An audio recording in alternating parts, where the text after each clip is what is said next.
Tomorrow we'll have another 16. We do have one finalist already in the jackpots, and that is Greg Merriman from Michigan. We also have a winner in the warm-up events. In the advanced division, California's Candice Mayron has won the event. And tonight we had the doubles. We ended up with 32 teams, which I think is a record for Cherry Blossom. So far, we have 6 teams still competing to get to the semifinals, but one of our semifinalists is Colorado's Carrie Horty and Laura Granger. On Friday, we will have more Masters jackpots. We will also have the Women's World of Backgammon event. So far, it looks like we're going to have 20 entries in that, which is going to be one of the largest Women's World of Backgammon events so far in the U.S. Friday night, we start the main event at 7 p.m., a new start time for us. We have a 3-loss Swiss, and so far we have about 150 players, right on track for what we had last year. Don't forget, we're streaming all weekend on the USBGF YouTube channel, and you can watch all the action there, or you can catch updates on Facebook and on Instagram. This is Ben Friesen. Hope you'll stay tuned this weekend and join us next year in 2026.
Welcome back. It's Thursday at the 2025 Cherry Blossom Backgammon Championship.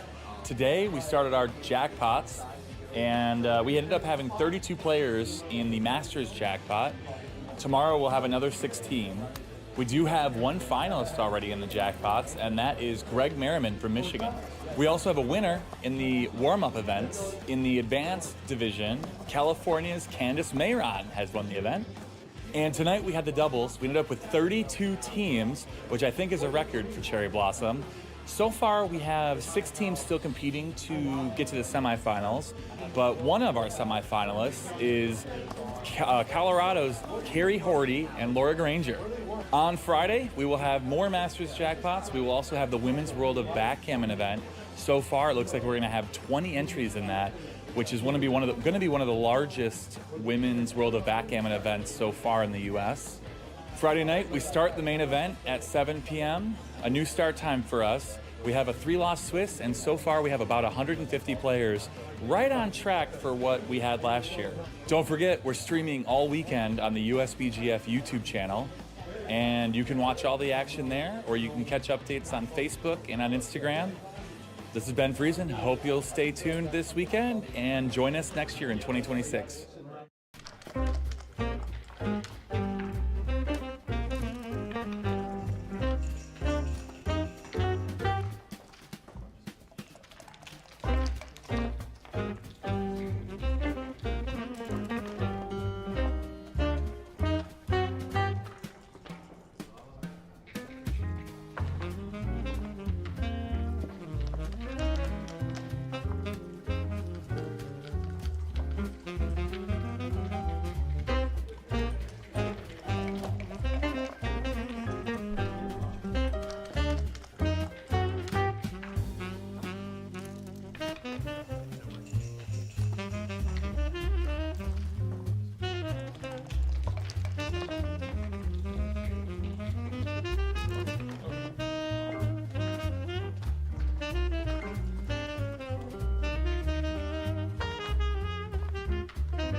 One side, I count the other, and then we talk about it, right? So we get the count quickly.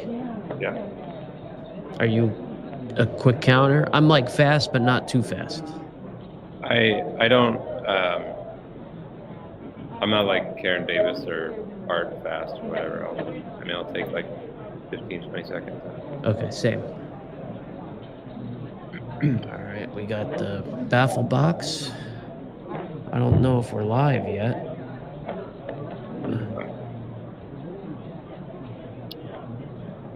Doesn't look like it. Still, we're not live yet. Yeah. I mean, about to be, Michelle. Couple seconds here.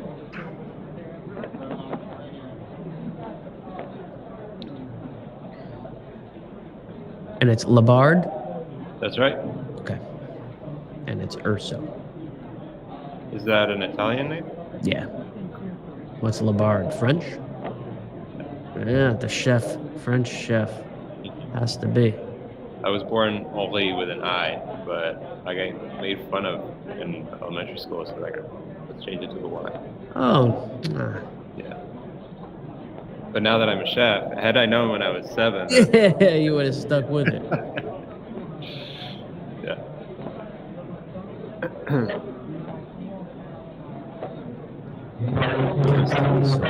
Oh my God, forget it.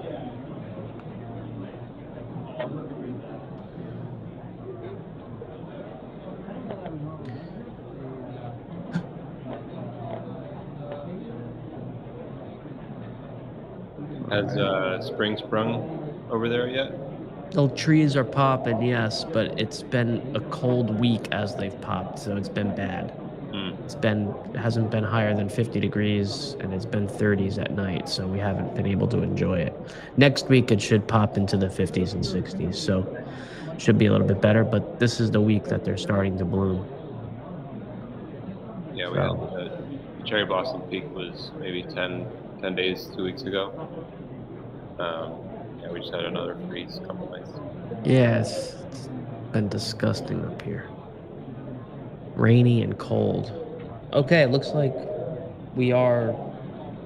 think we are live. Awesome. So, everyone welcome. Hello. This is Joe Urso here in New York, and Henry Lebard live on site in Washington, D.C.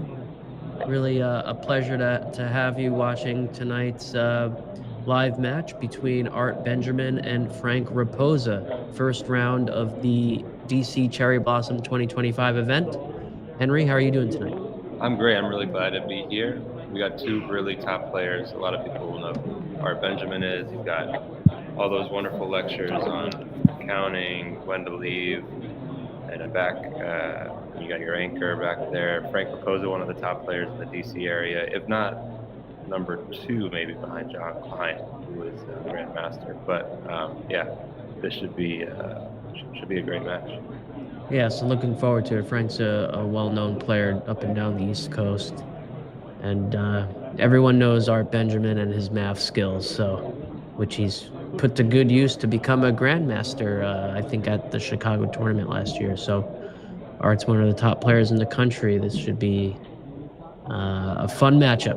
When the draw was announced, I quickly went to the phone, started skimming through, and I thought this might be the one. So they gave the commentators at least what they wanted. Exactly. Beautiful gammon stuff board. Beautiful board. We got Art with the red checkers and Mr. Raposa with the white. Is this it's an FTH, right? Gammon or not? I'm not sure. It's sort of the similar colors to the Paul McGrill board, right? Oh yeah, okay. Yeah, absolutely.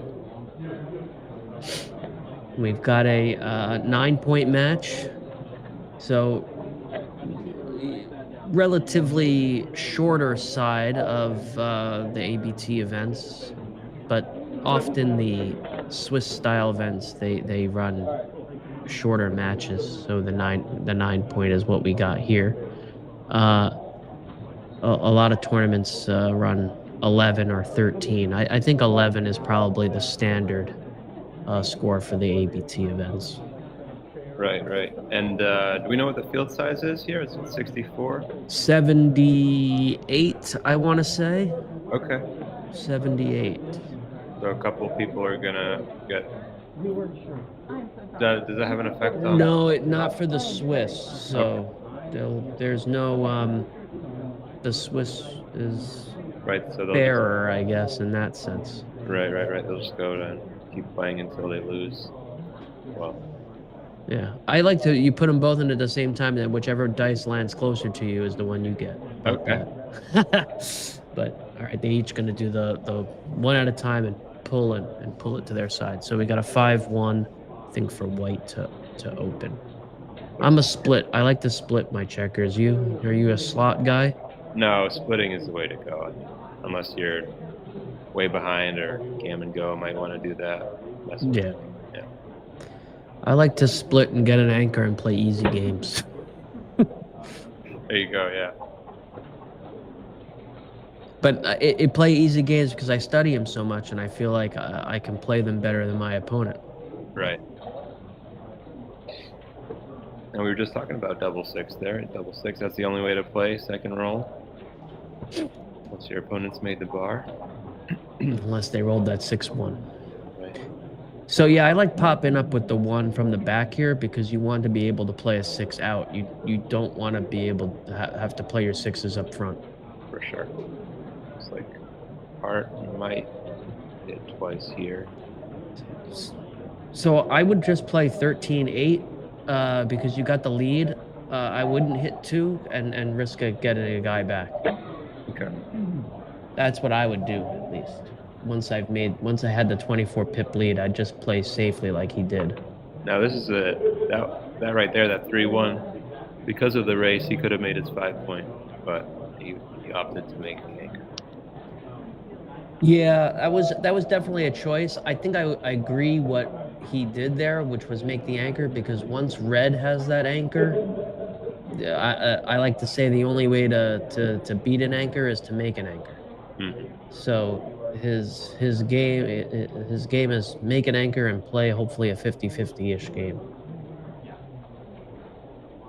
Although the other saying is to stay back if your opponent's ahead, but I think here you wanted to just make an anchor against the anchor. Makes sense, yeah. So do we run off the 18 here with the 5-3? Is this the time to do it? Looking at the position with the blot behind us, I think I would do it at this point.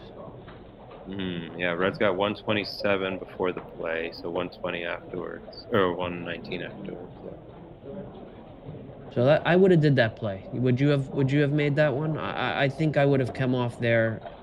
The bot typically after you make the 6-6 is looking for ways to run off that 18. Especially with those points stripped, yeah. And the blot behind. So Exactly. that was our interesting first decision there, really. We got 6-1. Yep. Oh no, 6 would definitely hit, right? So I can't tell. Oh, 3-1. Oh, okay, 6-1 for white. I'm sorry. Okay, so he picks it up. Yeah, I agree. I think the one man, you're just trying to get him around and come home. Absolutely. Now, Frank can hit and make his 2-point, or... Well, which way? Hit off the 8 and make the deuce with the 8, so both checkers off the 8, or do you hit with the 6 off the 13 and then cover with the ace? I think I'd hit from the mid, the 13, yeah, and then cover with the ace. And cover with ace? Okay, I like this too. Fewer shots. Ooh, there's a nice roll for Art.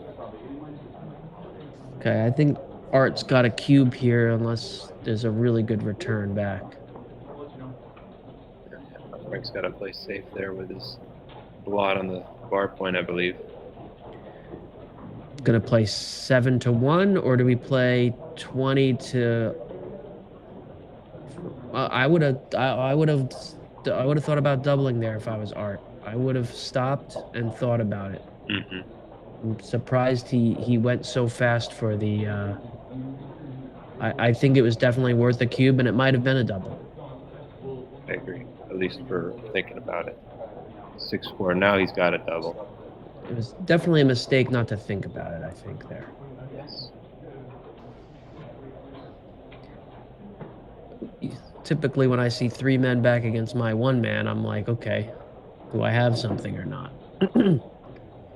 I mean, this, I think, is clearly a double. You taking this as white? Yeah, I think Art's surprised he didn't give it here. Yeah.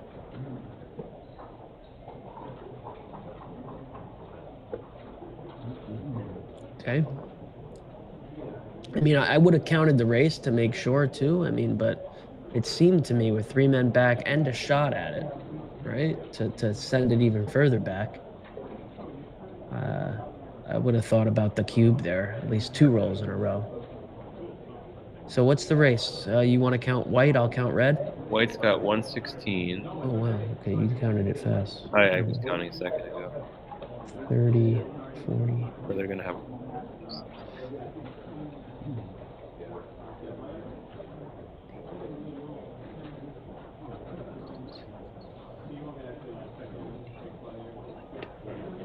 $116 for red.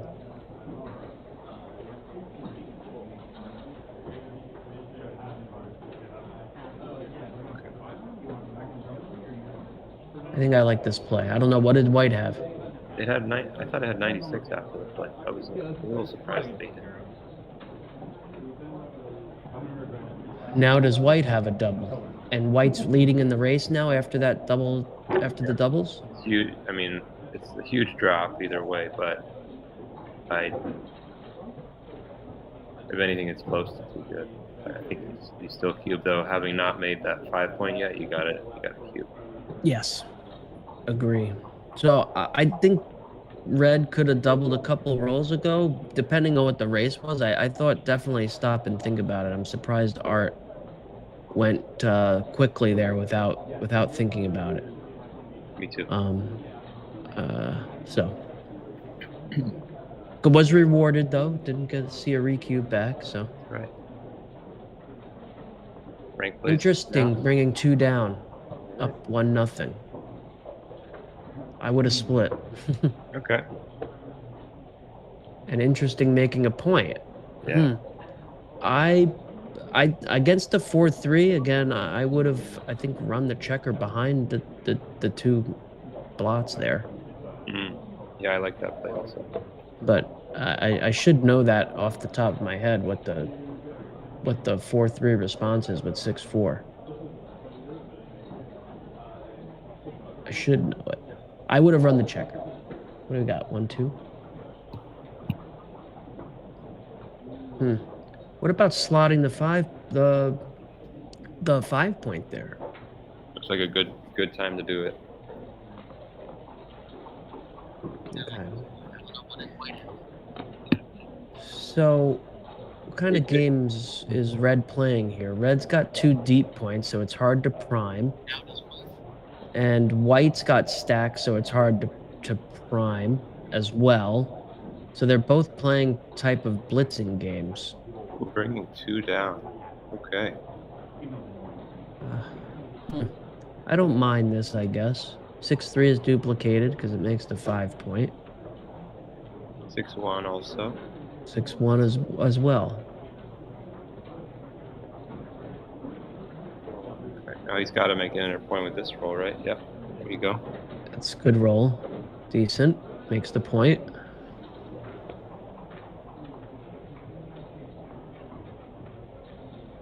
Double deuce, great roll. You making the 5 point here? Yes. 5 point and 2 down, 13-11, I believe. Okay. Right? He wants to do this? I would make the 5 point. Works out, I guess. Yeah.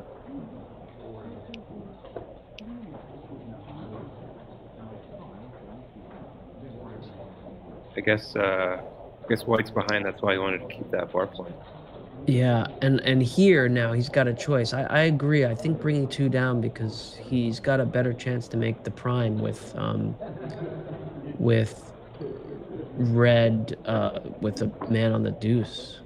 Yeah, I like coming out here. Has to run, I believe, as well. Yes. Yeah, that's a really good roll. roll. Now Frank's gonna have to consider a cube unless Art makes a Oh, nice step up there for Art. Okay. No double from here, right? I don't Think about it.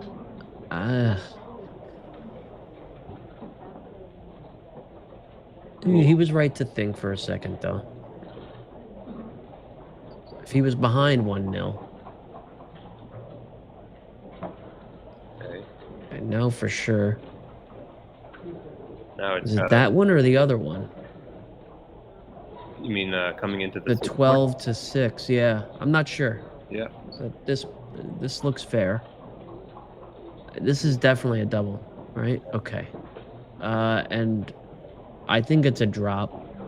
I agree. I think it's a pretty sizable drop from here. Yeah. Okay. It's hard behind that 5 prime like that with the blots to take that. Especially needing to step up first, yeah. And It was probably one of those, any play that Red made there was a double pass, whether he came out or went 12-6. I think I actually would have stayed there on the 22 point and brought that blot into 6. To limit your number of blots? Yes, exactly. Huh, interesting. He's coming down again with the 2s. With 2 checkers. Right, up 2-0 to 9. So as soon as Red plays that double 5 like that, my immediate thought as White is I am priming my opponent if I can, right? And I'm not splitting my back checkers, I'm just priming. But the double 5's back was not a good roll. We've got 3 double 5s in a row. Yeah, this is a terrible shake. And now Red is back to thinking prime, prime, prime.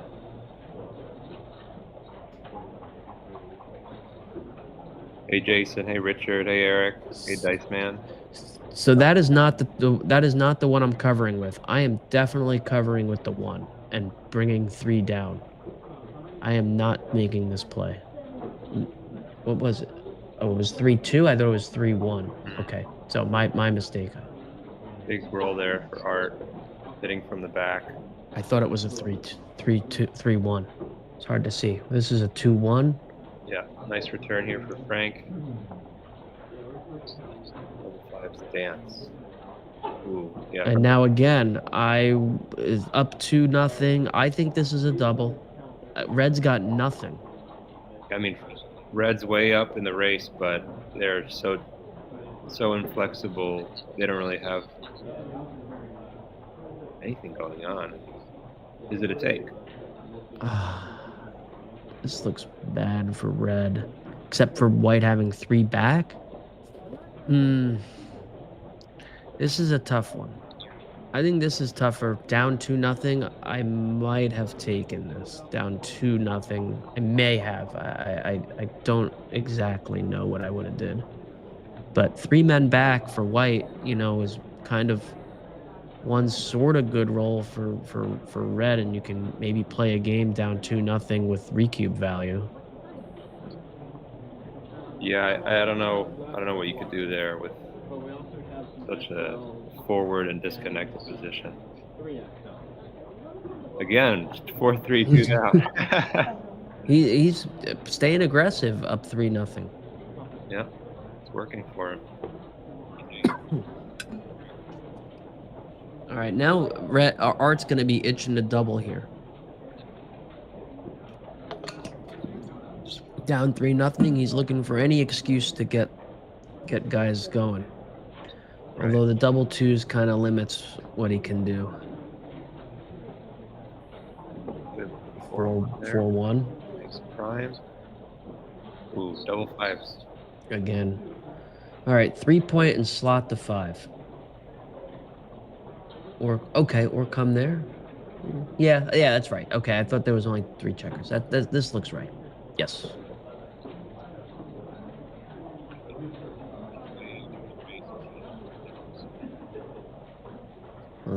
Yeah.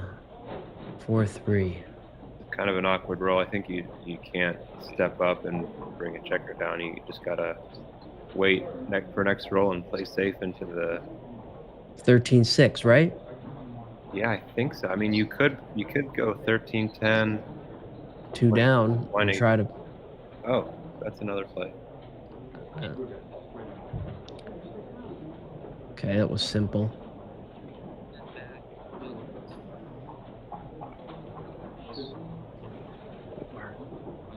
Okay, 5, and then where's the 4? I guess. I don't think you can slot in front with that good of a board. You just got to play behind 6-2.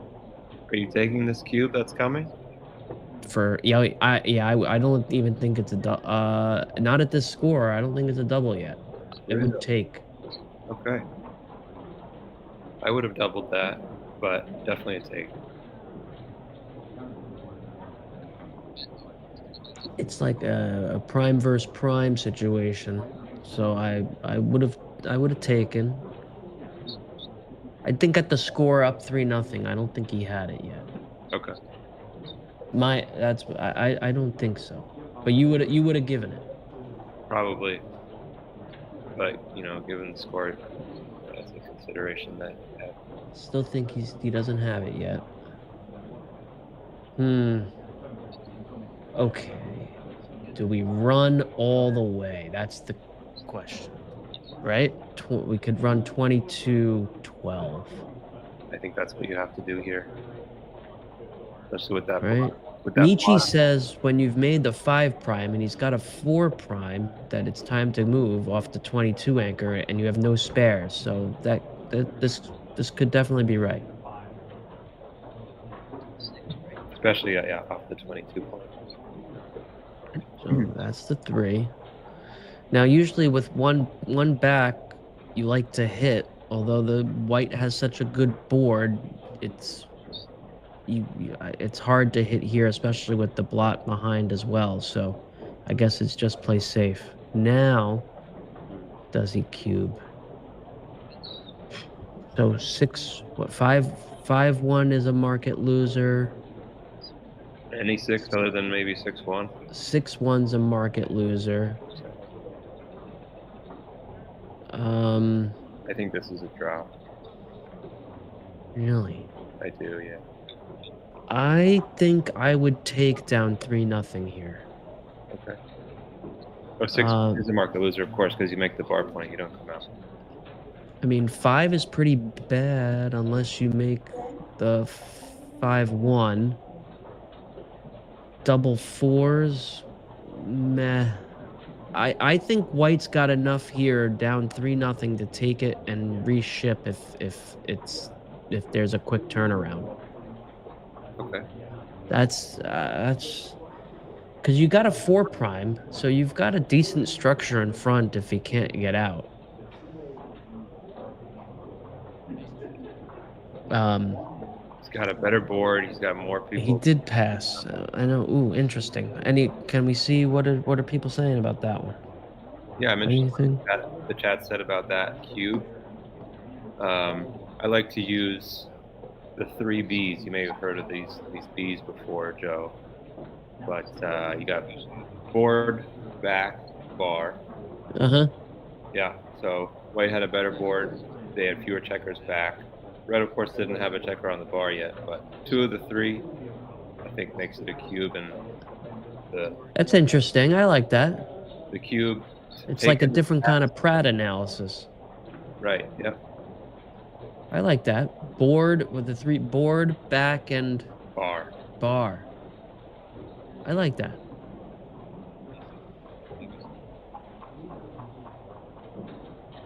Usually, if your opponent has you on all 3 of the Bs, then it's almost always a drop. Interesting.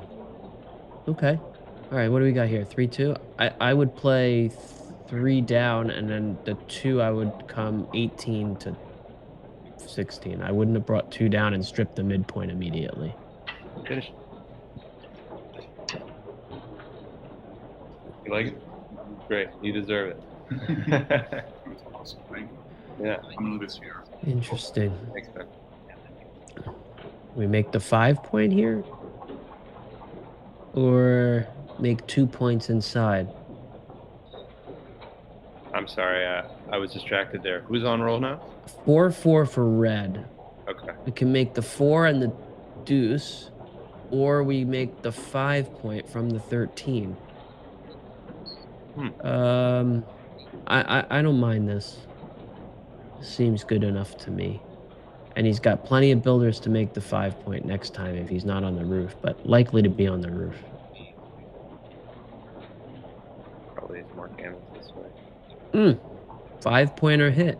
I think this is one of those situations that you have to hit because red's got too much action to make the 5 point if you don't hit. Okay.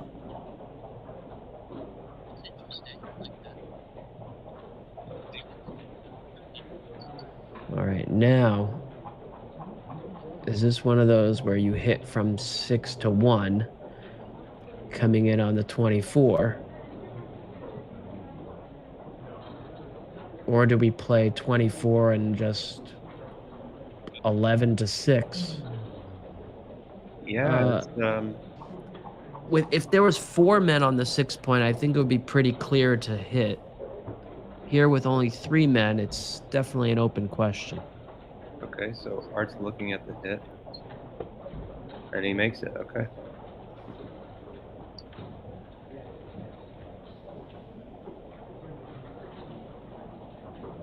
Down or out? I like coming out. Yeah, with that blot on the ace for sure. Then I think Art's going to bring 2 checkers down now. Agree. Okay. Now he hopes that for a fan. If he gets... Ooh. That's a great roll for white, excuse me, for Frank. Seems pretty clear to come out. Definitely. He's going to think about the doubling cube. He's got 6s, 1s, 4s, and 2s to hit. And I would not double up for nothing. Okay. Not now. Safety the man, coming around, then double. It's 2. Or is it double deuce? Yes. Double deuce, okay. And then I just come 13-11. Make the point. I like points. So Frank's looking at making your play 13-11 or 11-9. So yeah, I like that. Okay, brings both checkers in. All That right, now does he have a double though? Now, yeah, I would give this. There's a lot of numbers that make the point inside, even up, because this seems like a drop for money, right? Yeah, for money, this is probably a drop. 15 numbers make the 5 point. I don't know about the 3 point, but And then other numbers make the right. 16 numbers make the 5 point. Excuse me. Yeah, I this seems like a drop for money, which is usually if I start getting up in these type of situations 4 or 5 points in a game, I the way I think about it is, okay, is it a drop for money? If it is, then I can probably double. That makes a lot of sense. Yeah. Right? If it's a take for money, then it's like, ooh, I don't know, right? So the next question now is this a take at this score? This is hard. This is hard to take. Because, I mean, you got 4 back.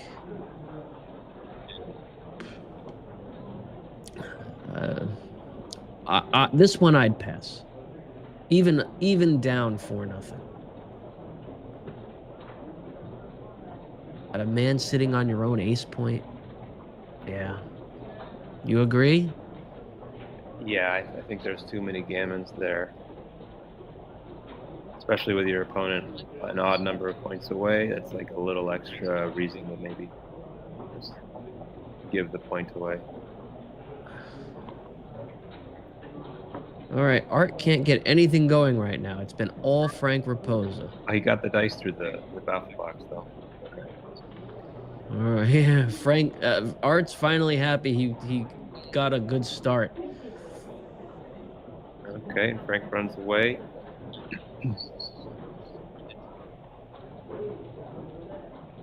And split. And then the cube's going to be coming pretty fast here.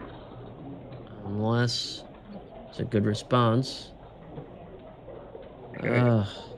He's just going to roll. He hits. Again, Art's going to be looking to give this. I think he could have taken a second last roll. What's he got? 4 what? 4 2? 2 it looks like. Yeah. Hey Alex, how are you doing? This is a double. This has got to be, if it's a 4, if the roll's 4-2, it's a double. And probably a drop at the score. Yeah, I think he's got to come up to the 21 and then 2 down, right? I mean, the other option would be to make some kind of tempo hit. Interesting. I think it's double no matter what he does. Okay, here it comes. All right. Now the real decision is with white. At the score, we drop. Yeah. Decent drop there. So maybe we think Art may have missed one the roll before. Maybe. I mean, I guess he had double hitters. He had 2 shots to hit. Correct. Or double shot. So, but it was 1 man back against 2. So maybe he was right to wait. He didn't lose that much market. But down 5-0. I mean, you got to get your action going quickly. Absolutely, yeah. Now we've got 8 away, 4 away. Frank leading. He plays the standard 4-1, and then 5-2 to split there. 6-4. And split to the bar. Yeah.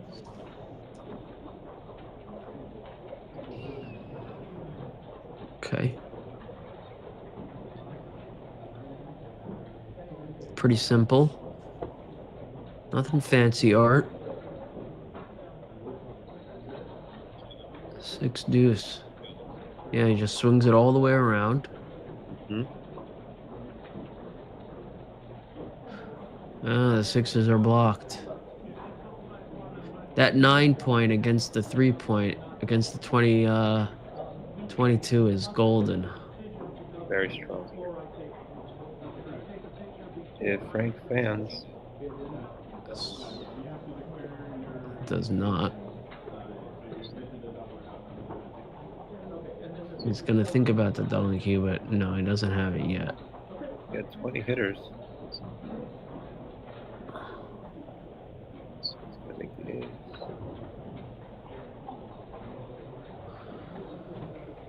All right. Art's in this one to the end, I think.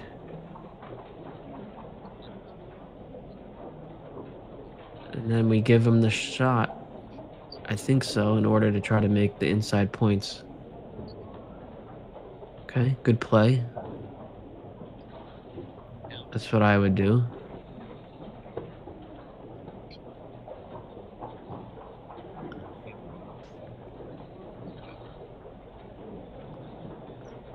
.5. Absolutely. Again, now I was about to say I think White's going to think about the doubling cube, but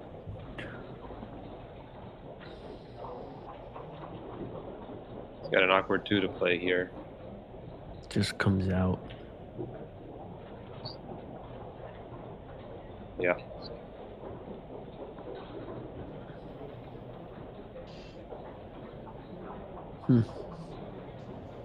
Swing it around or come out and up. Hope he rolls like a 5-4. No, yeah, this looks right. I'm not so sure about that. Is that double ones? Yeah. Right, 6-5. 6-5, and I think you bring the guy down. Yeah. Okay.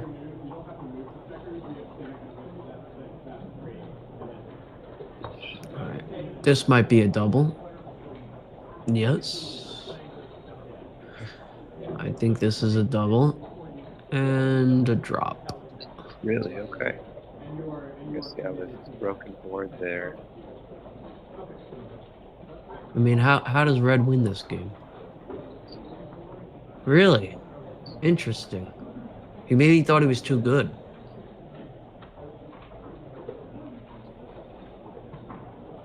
Well, now it's going to be too good. For sure, if it wasn't already. Oh, nice little field goal there. Okay. Is it too good still? 6s to hit. I would double. Just get out of this. Really? Okay. You would not double because you think it's too good? I'm not sure. I'm a slow player, so I think about it a little bit longer. Yeah, I think maybe he was playing on last time. I would have doubled. Do you often use all the clock? I mean, in matches, yeah, I'm usually down to single-digit minutes when we're done. Yeah. I did clock out in one of my first tournaments. When I played Mochi, of course, we were both in 20 seconds left or whatever. I hate getting down to that level. Yeah. Especially when you're recording it for BMAV, right? Yeah, I really try to play quickly at the beginning so that at the end I'm not feeling rushed.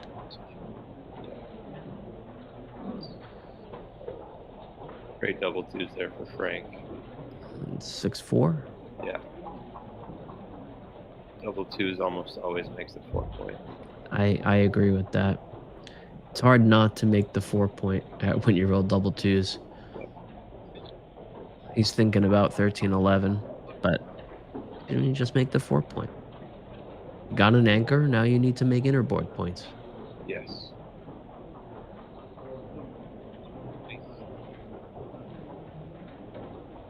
He's thinking 13-11, or is he thinking I'll call all the way up to the 20?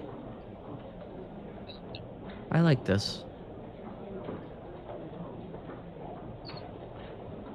I think we both like that. Absolutely.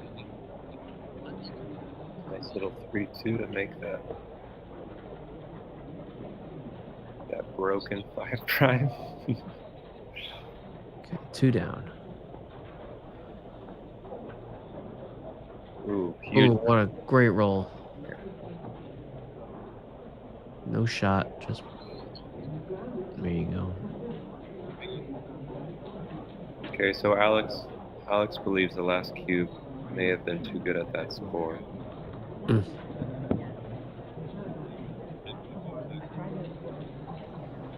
Are we making the point or are we coming in?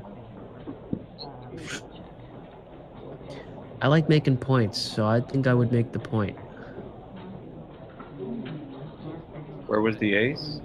He played 10-9 so far, so now is he going to make the point or play 9-5? I would do this. I'd make point. Yeah.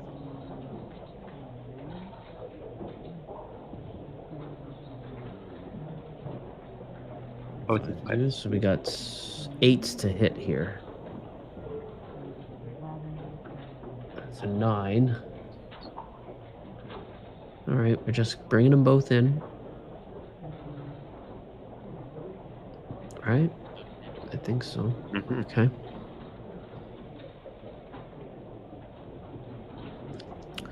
Okay, do we leave a shot? He does leave the shot. I think so. With the blot, he might as well be a little aggressive. Agreed. My saying is when I have an anchor and a blot behind me and I'm behind in the race, I call it the ABB, an anchor, blot, and behind, which means I could play super aggressive. Yeah, you can. It's always nice to have that anchor to play a little more aggressive, especially with your opponent's got open 4 and 5. All right, so we got to count this race.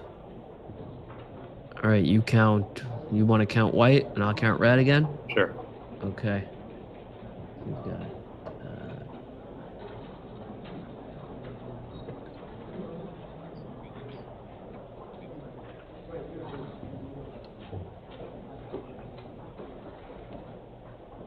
88 for white. 88. I've got 117. Okay. Oh, you had 88 for red? 88 for red, excuse me. Right. 17 for white. How much did you count for white? 117? 117, and he took it that quickly. I guess with the 2 open points. I don't know at 6-1 if it was a take.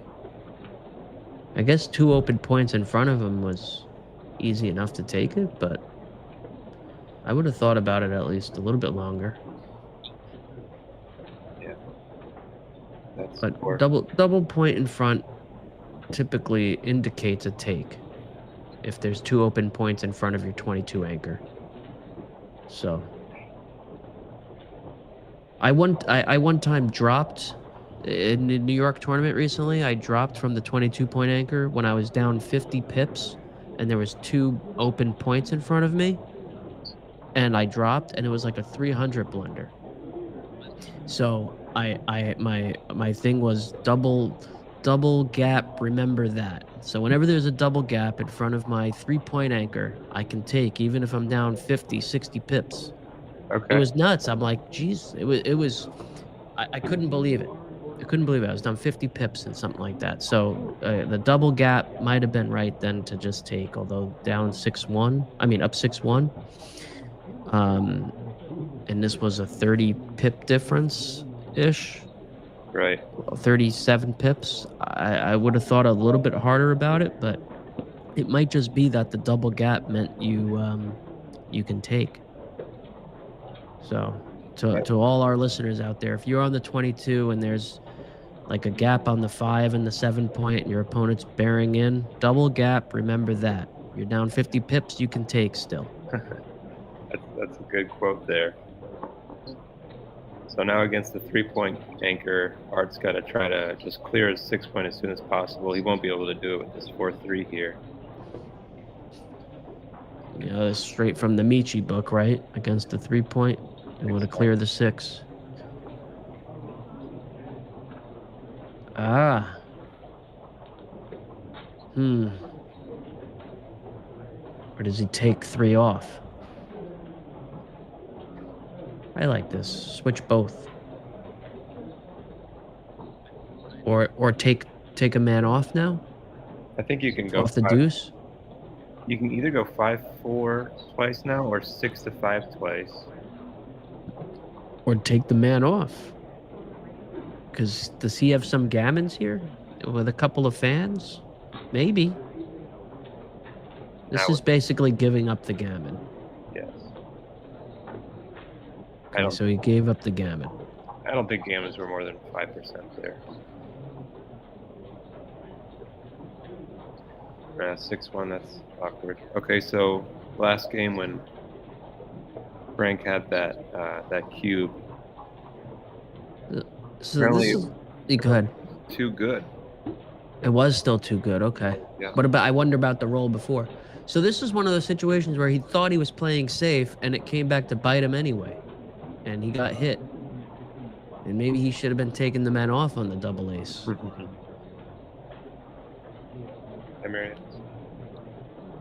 So how many men off does Red have here? Red has how many on the board? 2, 4, 6, 9, 10. So this is 75 to. This would be a double for money at an even score, but he's up 6-1, so he's not going to. So I would wait till I get to 1 or 2 rolls better than a double, then give it back. Up 6-1. Especially a 4 cube. Yeah. So up 6-1, if he redoubles, he's going to be 8-1 up. So that means the take point for Red is what? 8 away? So like 8 away, so 7 or 8%, something like that. Yeah, Crawford 2 away is about 33. Half of that is 60% of that is 19, and then so that's 4 away, 19, and then at 6 away it's about 12, and at 8 it's about 7%. So White has to get to roughly at least 91, 92% to think about the cube, I think, here. Yeah. 1, 2, 3, great. Like about now. With I'd wait one more roll. I'd roll one more time, take another man or 2, and then redouble.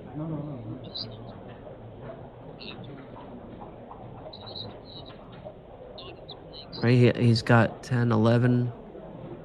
That's his 12. He got 13 on the board. That means 2 off, 3 difference. I'd roll one more time. All right, now if he fans. All right, how about now? No, still not yet. Okay.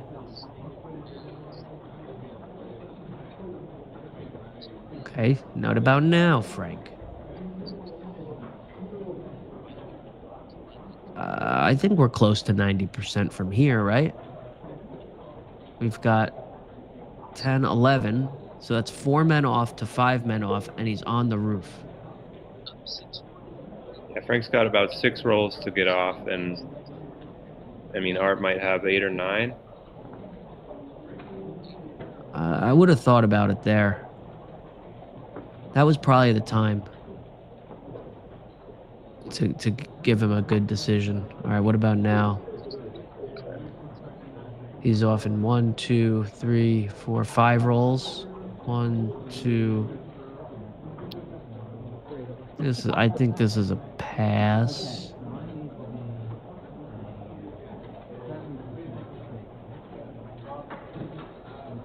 I don't know. Hold on. Do you have the? Do we have 8% for Red? Can Red win 8% from here? So 7n plus 1 is 7 by the number of rolls. 1 roll, 2 roll, 3 roll, 4 roll, 5 rolls. So 5 rolls. 7 times 5 is 35. Plus 1 is 36. So this is what Art's doing. 36 effective pip count for White, right? Yep. What does Red has effective pip count of how many rolls is that? 1, 2, 3, 4, 5 rolls. So 36 plus 20. All right. 56. Down 20 pips. Take point is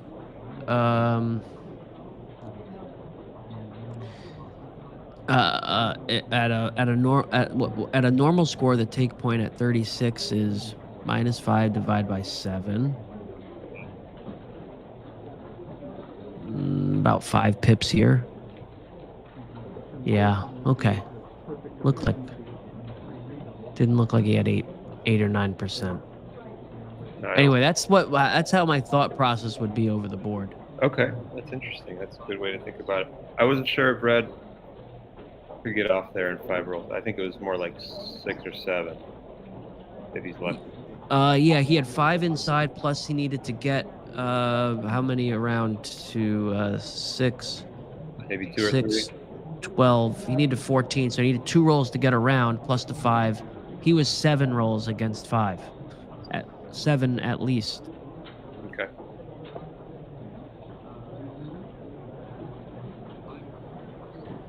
Alex is saying that was a big pass. Okay. And the roll before might have been the double. May have been.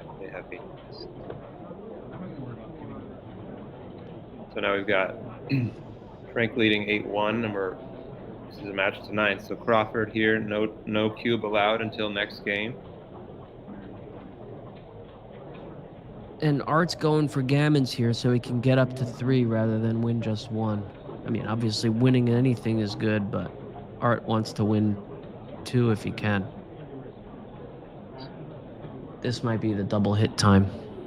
With the big stack on the 5 point, on the 6 point. Yeah.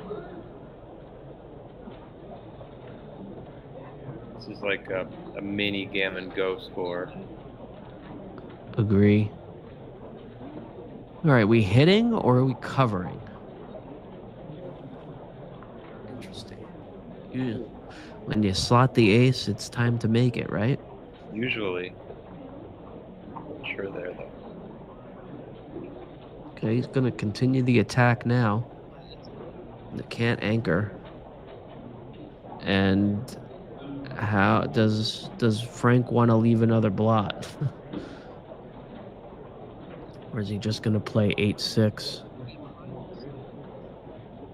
Interesting. He could also come in on the 2 and pop out with the 3. That would have been something. I would have thought about that actually. Really? Because then you get out of the 5 men on the 6 point.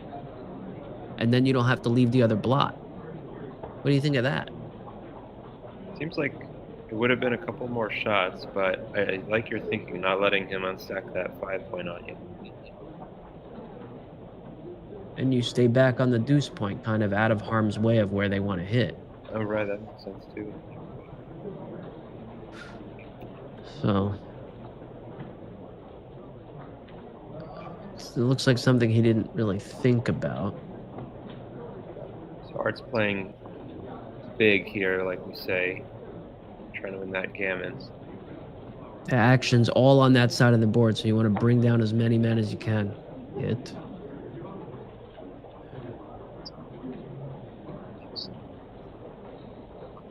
Okay. Ace.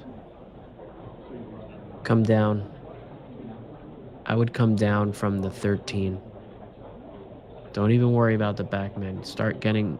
You want people aiming at that deuce. I actually like making that. I don't want to risk double twos swinging the game.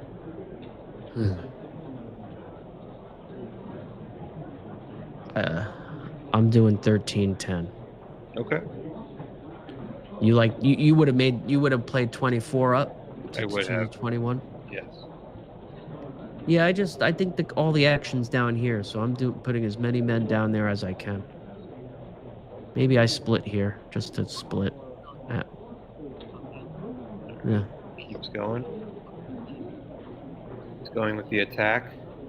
He gets the fan that he wanted. 5 in, split the back. 2? I thought it's 5-1. Okay. This was right. Yep. Pick him up. Okay.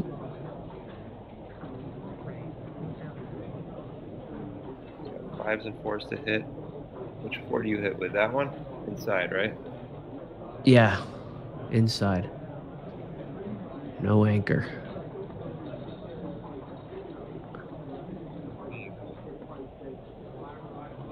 Looking for the 5 for Frank. For Art, excuse me. All right. We'll take that.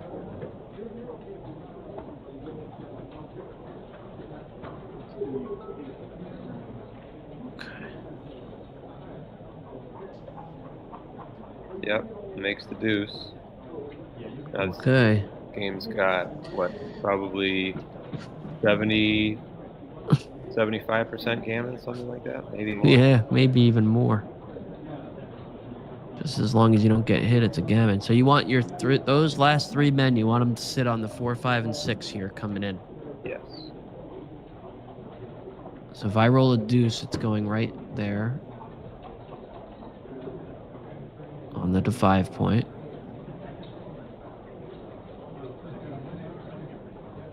Yep, that's right.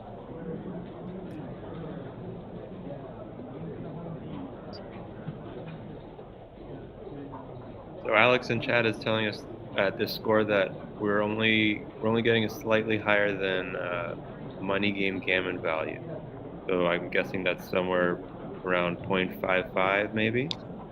I'm not too sure. I'm surprised it's not a little higher, but I'd be interested to understand why.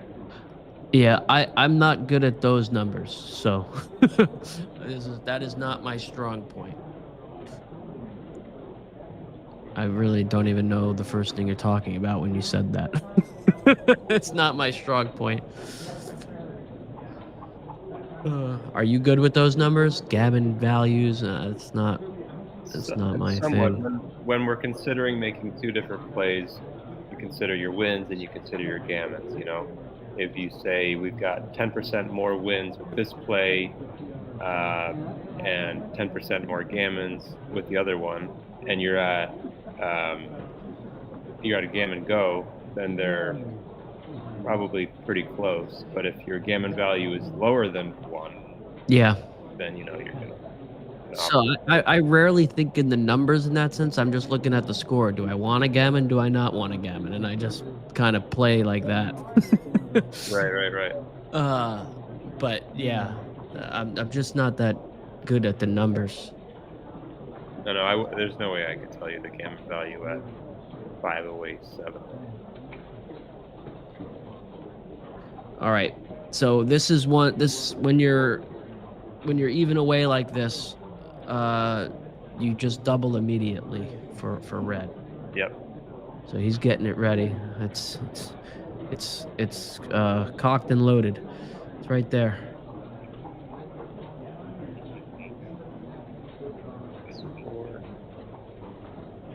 Can't tell. 4. Well, he's got a slot here, doesn't he? No. So you don't have to slot because Because he's dropping if he doesn't get hit. Right, exactly.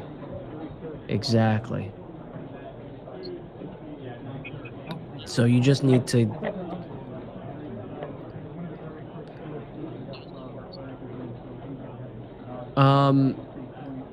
did white clearly win the first roll, the battle of the first roll? Is this a take?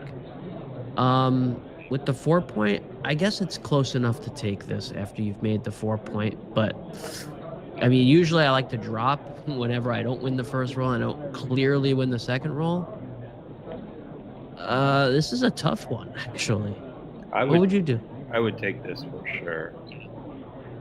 But that 9-point builder is the only reason you might not take it, I think. Yeah, I guess we could save our free drop for another one once we've made the 4 point here. Tough one. Hey Armando, hey Pat, in chat. Thank you guys for being here with us and everybody else. Remember to hit the subscribe button if you haven't already. All right, so Frank took. All right. Big 3-1 here. And Art's probably happy just as well. He's just letting Frank look at him make that 5 point just for another second. It's a good shake.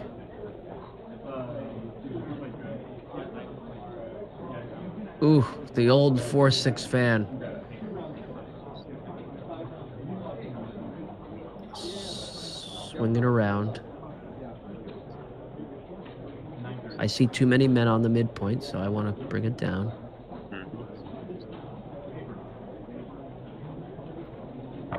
Good roll.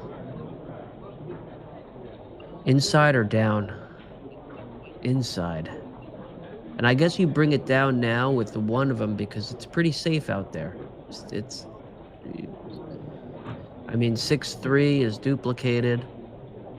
Yeah, you're down in the race here, so and you want more gammon, so this makes sense. Okay. 5 point. Or you could hit 2. I would just make the 5 point here. I agree. It's not like red is aiming to make points that you need to keep him off kilter, right? So Art's immediately making his anchor. I agree. I guess could have made the bar, but this looked right to make the anchor. And of course he pays for it.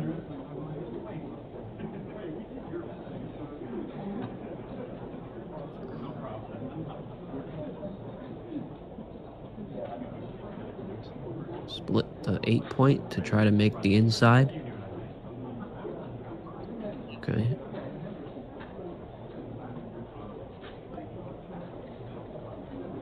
Okay, so in chat, Alex is letting us know. Thank you, Alex, that Frank's take here was correct, and it would have been a blunder to pass. Okay. So we've learned. I think we both would have taken, but it was definitely worth a think. Yeah, at these scores, you always want to take an extra second. Yeah. Not a great double fives. No, he's going to have to clear all the mid or hit. I don't know what he's going to do. He could also play 1 down and play 3 off the 6. Could. Aha, see?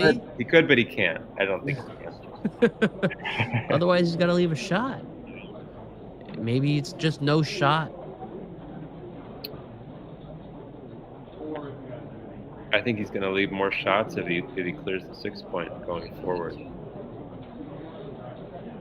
This is disgusting too. I mean, I don't know. I can see playing off the 6 here. Yeah. This is interesting. I mean, red's got such a good board. Do you want to leave the shot? Because it's 6-6, 4-4. I would look at hitting. 6-4 and aces. So it's 11 aces plus 6-4 plus 6-6 and 4-4. That's 15 numbers. If you leave the man on the mid, 15 numbers or 0 numbers. Yeah, this is the play I wanted Frank to look at. Okay, this is 11 numbers. And and if you missed, he's maybe up on the.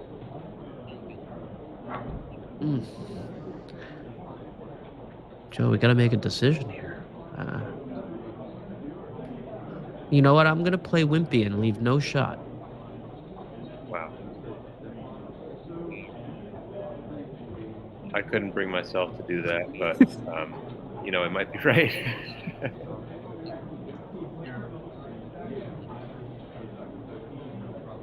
There are a ton of gammons, obviously, to get hit, as everybody knows here. I might do this. Oof. What's your play, chat? What are you guys doing?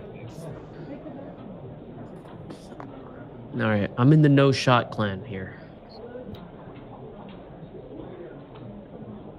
I personally am going to bring 3 down and hit on the 8th. This is 15 shots. This is 11 shots. Okay, 11 shots. All right. Now Frank can try and play behind him with that huge stack on the 8. 3 off the 6 is correct, Armando. Wow. Never leave a shot.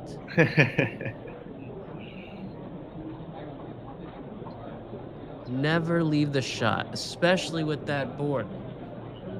You might not leave it. You can just roll doubles again. Interesting. Well, I mean, it's like 11 shots versus 0. It's not like it's 2 shots versus, you know? Yeah, your instincts were right there, Joe. Not to leave a shot, especially at this score. You got to play super safe.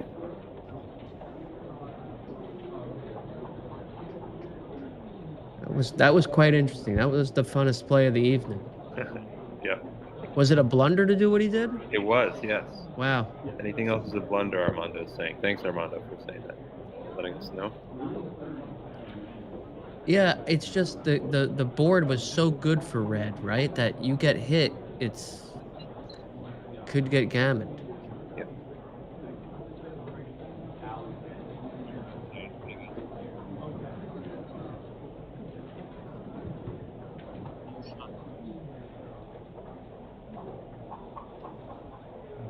Four. Stay back on the 22 here. Do you want to bring 2 down? No, I would just, yeah. This looks good to me. Mm-hmm. Keep putting a little pressure on that midpoint. Get the switch and 5-4 here. Yep. Okay.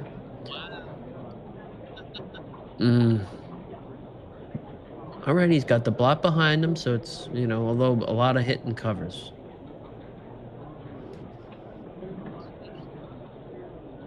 Yep, like this. A lot of hit and covers. Maybe Art's kind of happy to stay and not break his board. This looks right. All right. Chat is debating that last double fives we just saw. A lot of really interesting 3 basic choices there. Art's pointing at us, letting us know something. Not sure what the issue is here. Good time for a sip of water.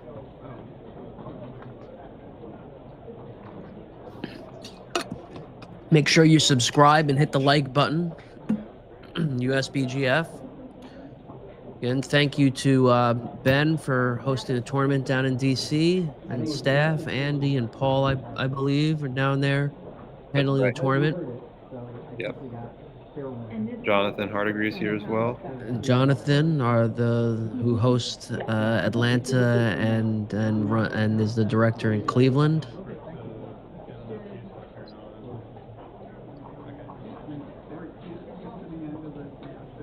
So thank you for having Henry and me here today, this evening.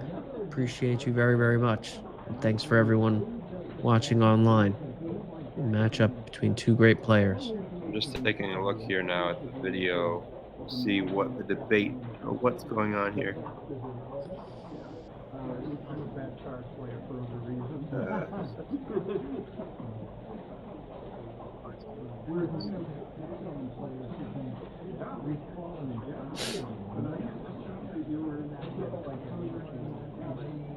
Got a little pause in the action. Yeah, not sure what's going on here. Maybe something wrong with the camera that they're... yeah.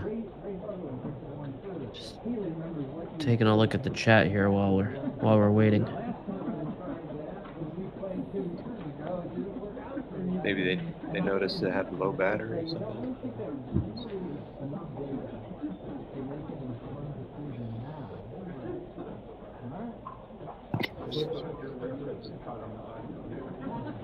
Okay.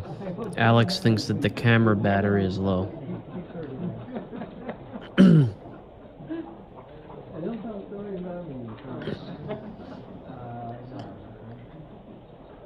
So we got one of those 3-point games coming up here where and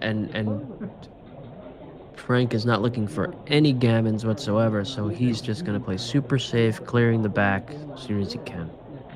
Exactly right, yeah. I'm just going to answer the chat here for a second. They're still talking about that double fives play. And it sounds like the switching 6 to 3 3 times was the correct play. Just playing ultra safe, like you mentioned.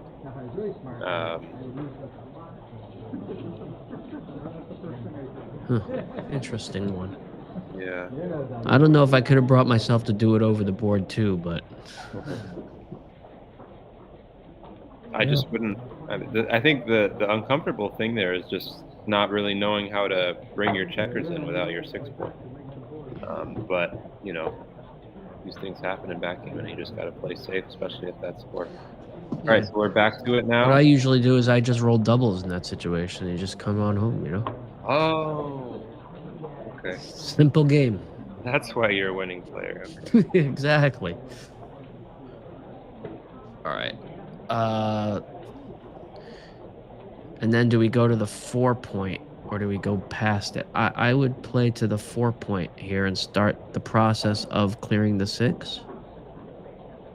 Or do we play 4 to 2? I like this.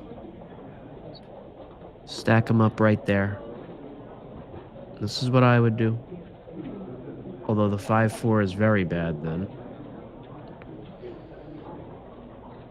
I think you want to just. No, clear it. 5-4 is okay. 5-4 still plays. That's right. 5-4 still plays from the back. Twos. We use twos.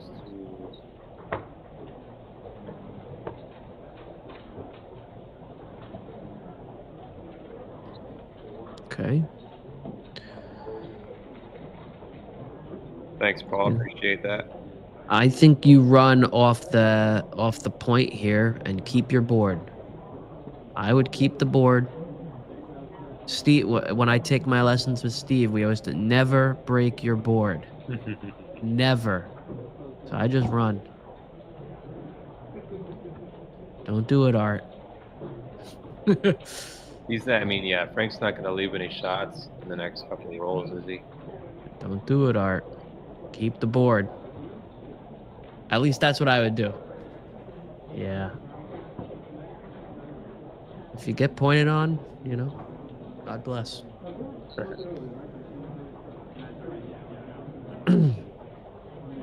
See, Art's thinking here, he's like, well, am I going to win this race without hitting a shot? I probably needs double 5s or 6s at least a couple times. So, yeah, I wouldn't have broke the board. I would have just stayed right where I was with the board. I mean, now look, he's got to do it anyway. Like, oh, perfect.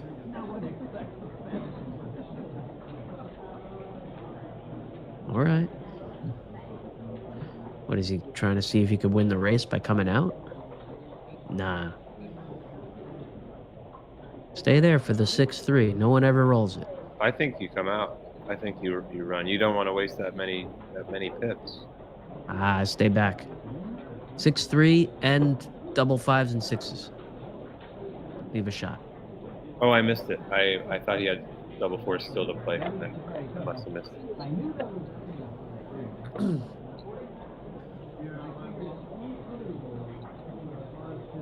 Okay. Art hoping to miss here. Okay. Now looking for the big set. Didn't get it. Small number off. No. Off the back. Off the back. What about playing off the 5-point and making sure that you're never going to leave a shot?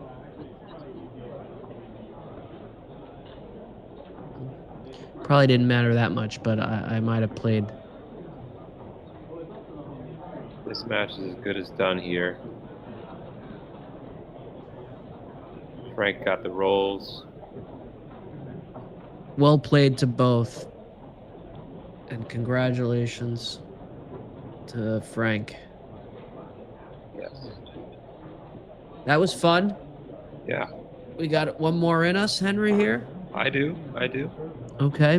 What time we coming back for the next one? I think this is on a schedule, right? So is it 9 o'clock? I'll have to go to the next room and ask them, but I would hope they're aiming for 9 or earlier. Yeah, 9 Eastern. 9 Eastern? Okay.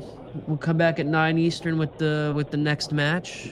Henry, I guess you'll go check out what the deal is, and Yep. I'll go on mute over here and then maybe come back at 9.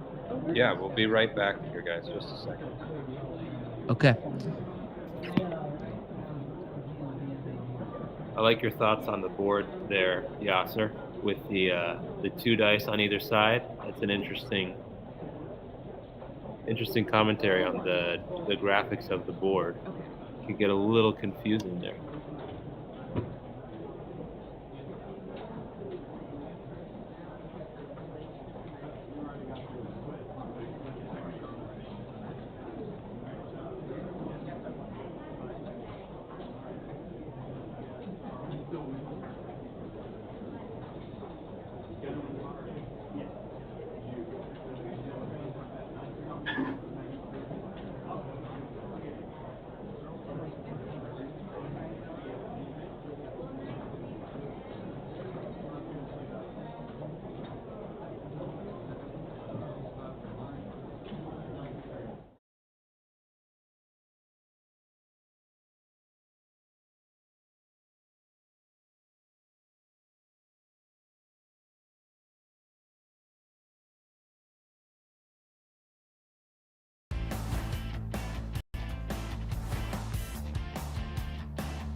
Welcome back. It's Thursday at the 2025 Cherry Blossom Backgammon Championship.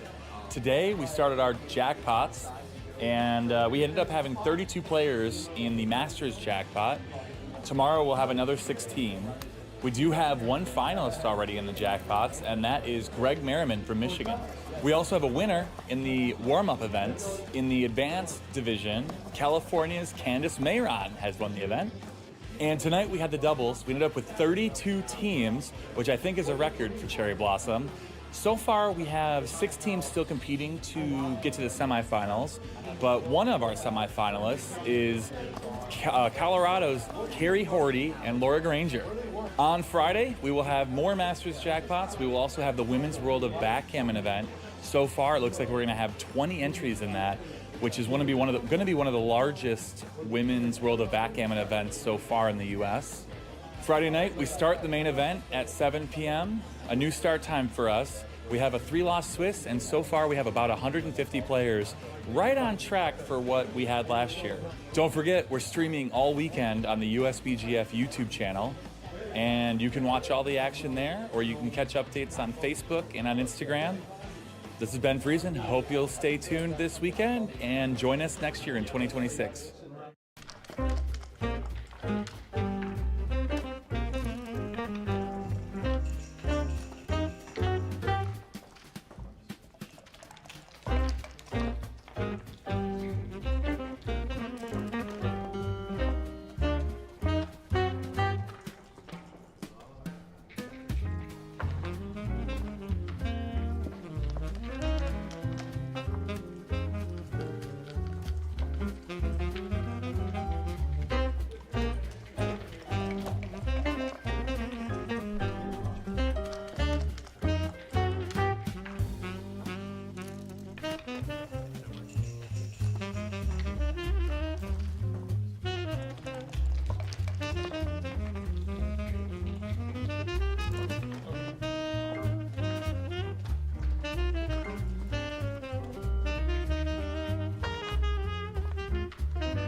Welcome back. It's Thursday at the 2025 Cherry Blossom Backgammon Championship.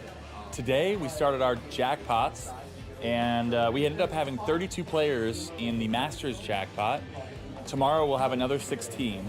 We do have one finalist already in the jackpots, and that is Greg Merriman from Michigan. We also have a winner in the warm-up events. In the advanced division, California's Candice Mayron has won the event. And tonight we had the doubles. We ended up with 32 teams, which I think is a record for Cherry Blossom. So far, we have 6 teams still competing to get to the semifinals, but one of our semifinalists is Colorado's Carrie Horty and Laura Granger. On Friday, we will have more Masters jackpots. We will also have the Women's World of Backgammon event. So far, it looks like we're going to have 20 entries in that, which is going to be one of the largest Women's World of Backgammon events so far in the U.S. Friday night, we start the main event at 7 p.m., a new start time for us. We have a 3-loss Swiss, and so far we have about 150 players, right on track for what we had last year.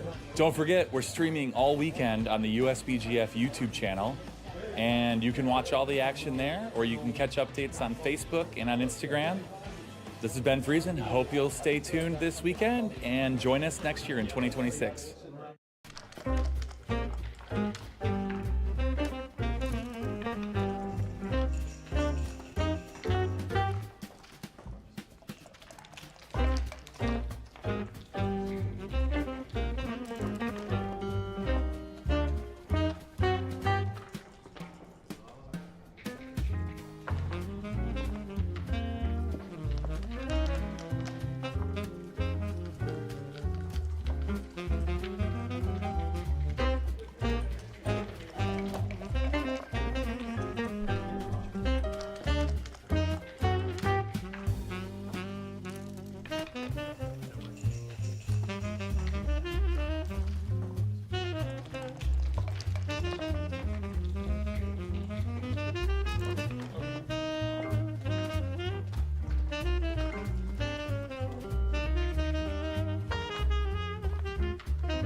Welcome back. It's Thursday at the 2025 Cherry Blossom Backgammon Championship. Today we started our jackpots, and we ended up having 32 players in the Masters jackpot. Tomorrow we'll have another 16. We do have one finalist already in the jackpots, and that is Greg Merriman from Michigan. We also have a winner in the warm-up events. In the advanced division, California's Candice Mayron has won the event. And tonight we had the doubles. We ended up with 32 teams, which I think is a record for Cherry Blossom. So far, we have 6 teams still competing to get to the semifinals, but one of our semifinalists is Colorado's Carrie Horty and Laura Granger. On Friday, we will have more Masters jackpots. We will also have the Women's World of Backgammon event. So far, it looks like we're going to have 20 entries in that, which is going to be one of the largest women's World of Backgammon events so far in the U.S. Friday night, we start the main event at 7 p.m., a new start time for us. We have a 3-loss Swiss, and so far we have about 150 players, right on track for what we had last year. Don't forget, we're streaming all weekend on the USBGF YouTube channel, and you can watch all the action there, or you can catch updates on Facebook and on Instagram. This is Ben Friesen. Hope you'll stay tuned this weekend and join us next year in 2026.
Welcome back. It's Thursday at the 2025 Cherry Blossom Backgammon Championship.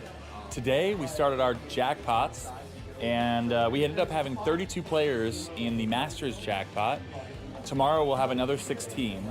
We do have one finalist already in the jackpots, and that is Greg Merriman from Michigan. We also have a winner in the warm-up events. In the advanced division, California's Candice Mayron has won the event. And tonight we had the doubles. We ended up with 32 teams, which I think is a record for Cherry Blossom. So far, we have 6 teams still competing to get to the semifinals, but one of our semifinalists is Colorado's Carrie Horty and Laura Granger.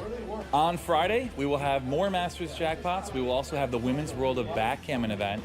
So far, it looks like we're going to have 20 entries in that, which is going to be one of the largest Women's World of Backgammon events so far in the U.S. Friday night, we start the main event at 7 p.m., a new start time for us. We have a 3-loss Swiss, and so far we have about 150 players, right on track for what we had last year. Don't forget, we're streaming all weekend on the USBGF YouTube channel, and you can watch all the action there, or you can catch updates on Facebook and on Instagram. This is Ben Friesen. Hope you'll stay tuned this weekend and join us next year in 2026.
Hello, and it looks like we're back live with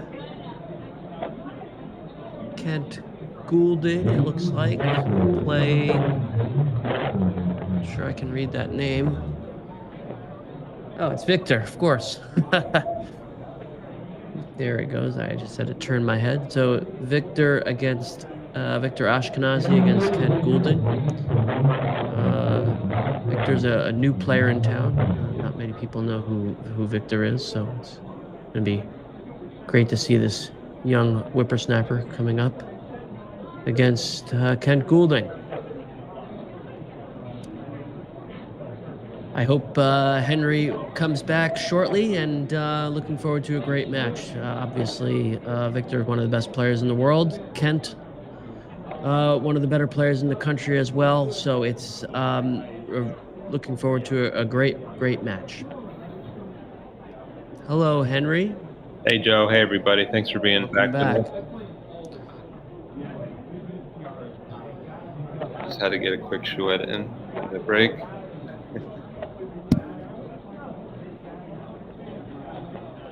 I was just saying how Kent is one of the better players we have in the country, and of course Victor is one of the top players we have in the world here. So this is going to be an exciting match between two great players. Yeah, awesome.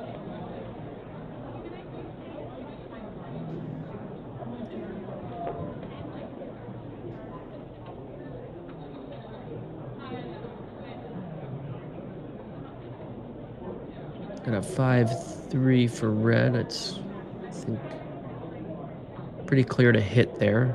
For sure. Oh. And the 2-point board fan. You gotta think about it, kid. Huh. I make the 5-point here. I would not hit the checker back there. I would make the 5-point. Make it and come down, right? Yes.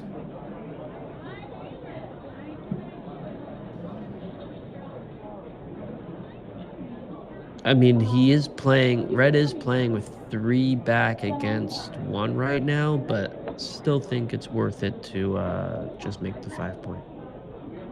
Because now, look, you got a shot. Yeah, 6s play really poorly there. Is Kent gonna think about the cube? I think this is pretty easy take. Might it be worth a double? 2, 4, 6, 8, 9 in the zone. An extra man on the. I would wait. I don't think this is a double. 11 numbers hit, but white could anchor up. The next couple of rolls, though, Victor's got those strip points. So is now this hit on the ace? I think so. I with 1 man back for white, this is an attack situation. So I would play 5-1-2 here, and then hope to hit the other second checker. Interesting. I like that. I like that thought process with those 2 blocks there. This is 1 back, so you don't really prime 1 checker. You gotta attack 1 checker. Okay, now he's got a clear cube. Yeah, I agree. Is Victor gonna hit? I don't think so. Yeah, because hitting... So right now the 1s are duplicated, so he's going to do this. I think this is a double. Pretty clearly double. And... Looks like a drop to me. Probably a drop. 6s, 8s hit. I mean, you're not on the roof. It's worth a thought. I think I pass.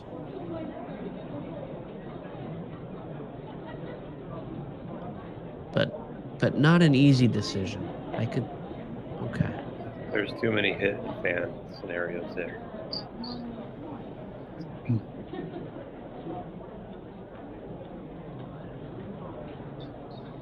One nothing to KG.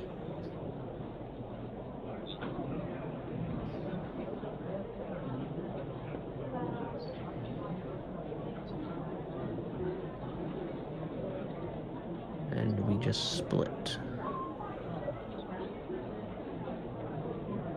And then 23-18 or down or hit. Maybe you could even think about hitting. Okay, just came down, kept them back. Didn't want to step up into the 5 men on the back point. I like on this. the midpoint. Your opponent's got the better board. I think that's a safe option. I might have not come to the 18. I might have just run the checker all the way, because coming to the 18 when there's 4 men on the, or 5 men on the 8, it gives an easy ace to hit. Nice and safe there for Kent. Deuces.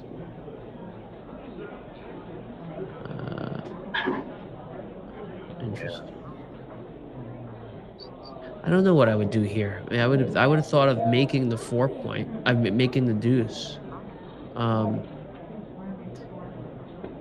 he's decided to step up and put an extra builder on the 4. I might have thought about making the deuce there. Did he play all the 2s? Yes, he played 8-4. Oh, got it. Ooh, huge 4-6. He doesn't spread the checkers out in the bar. I like to spread the checkers out. Especially for this tree.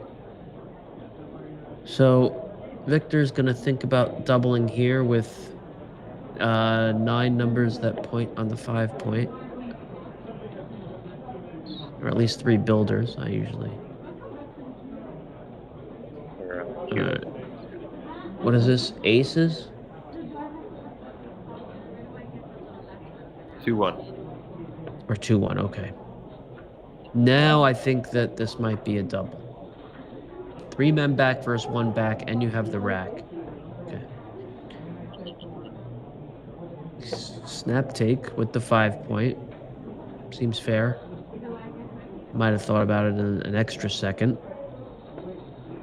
But he's got an anchor and the 5 point, so it's hard to give it up.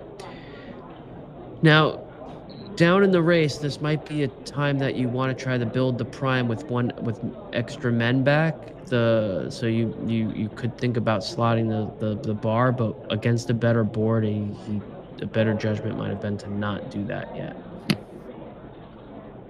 So my criteria for slotting in that is: am I behind in the race? Do I have more men back? And do I have a better board for red? If I had the better board, or at least an equal board, then I may have went with the slot. I like that criteria.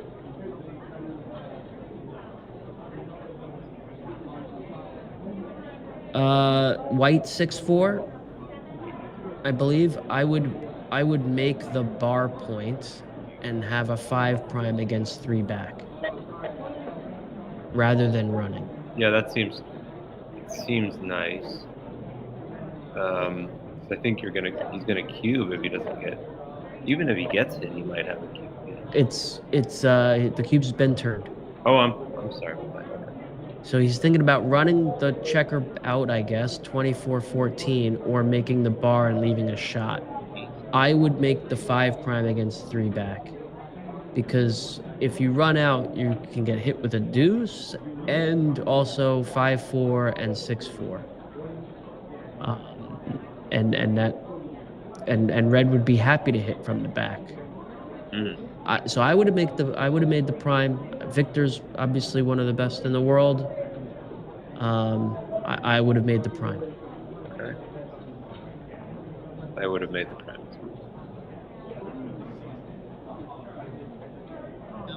And he gets a great return.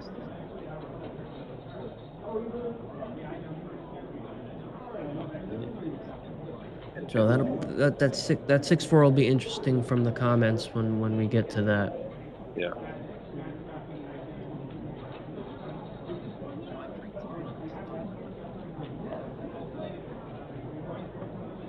Six, 5. Interesting for Kent. Does he play 14-9 and then, or does he make and then out 24-18, or does he just make the bar make Victor's bar point? You don't want to get primed in. Interesting. I think I do. This is what I would do. I Really? agree with this one. You? I really have no idea what I would do with that hand. I don't like leaving the blot on the bar point, but I might have hit. Interesting. Okay, hit and come out. Hit and split. Either that, yeah. I think that or come down, yeah.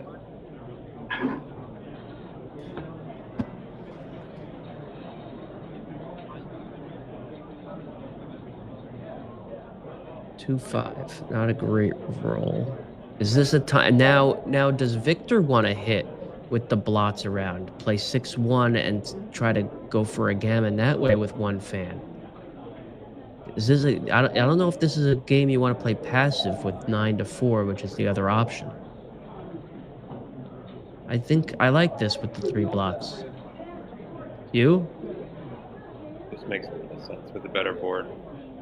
Right. Seems too passive here to me. Yeah, it gives him too many numbers to make that bar point. It makes the bar with 5s and 6s and the attacks with 2s and 4s, right? So, Exactly. I like the hit. I think we both like the hit. We sure do. So does Victor, it looks like. Yeah. Okay.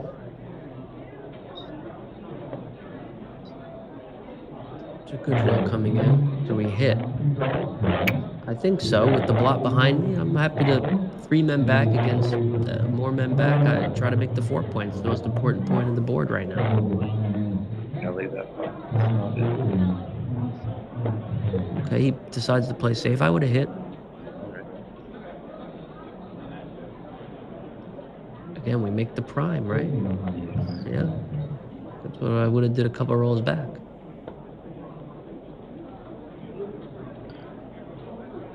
And the reprime back. Interesting. Ooh, so now who's got more timing here? Wow. Oh wow, 6-4 by Victor. That's why he's the best. That might be his best number. 6-6. Okay, he needs a deuce. Victor needs that 2. There's the 2. Immediately comes up. Yep. And do we leave the 3-6 shot? No. Okay.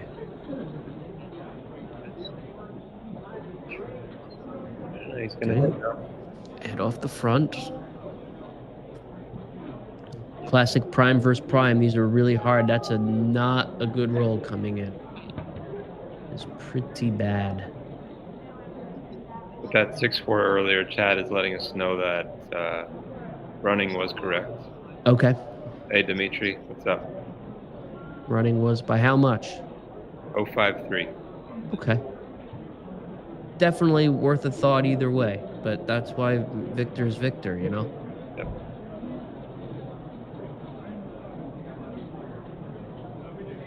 Just getting counter primed is an underappreciated risk. So I think I would just play 8-4. I mean, I guess he could play 6-3, 4-3 and keep the 5 prime, but I like to keep my prime structured, so I might have played the other way.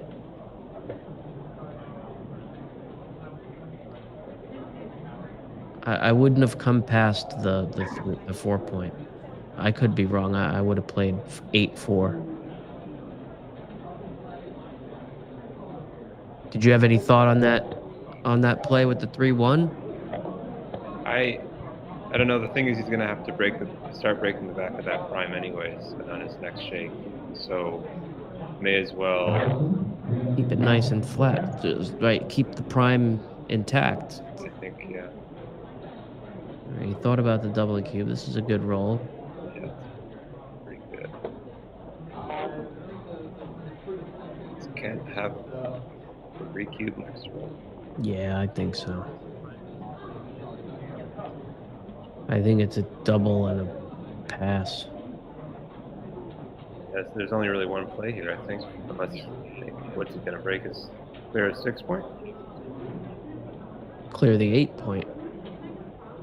That's what I'm saying. Like that looks automatic, but maybe he's thinking about clearing his 6 point.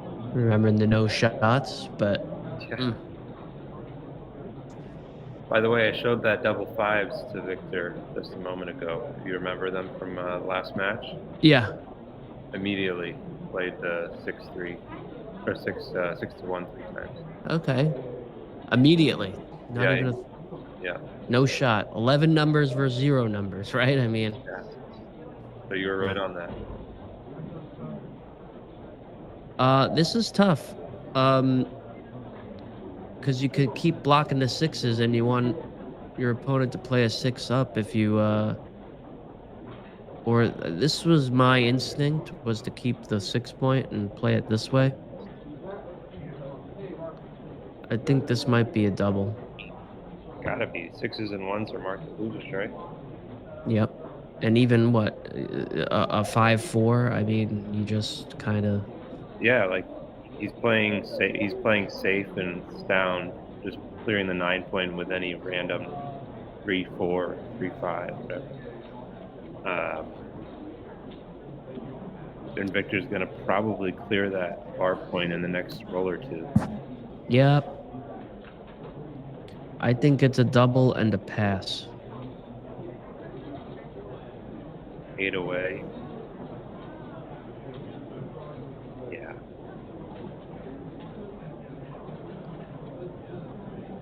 I think I'm definitely shipping this to 4. Take with 3 back versus 1, but the prime is just so much better. I would pass, I think, as white. Wow. Wow, nope, double. Interesting. Interesting. Now what? Yeah, I mean, now it's just... Still? Okay. I would double again. Any 6. I think this is way less of a double than before. I mean, that's pretty obvious, but I agree. Did he think he was too good before? I don't know.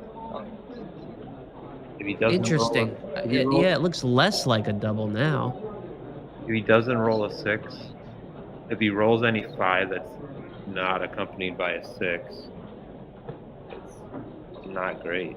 He Wow. passed. Okay. Interesting. I don't know if I could instantly pass that up in the race. Okay. I thought the last one looked like a pass for sure. This one got a little bit better for white, I thought, but It got better for white for sure. I guess their 6s and 1s are still. well, you needed a 1 and a 5. Right? Oh, I meant even just like.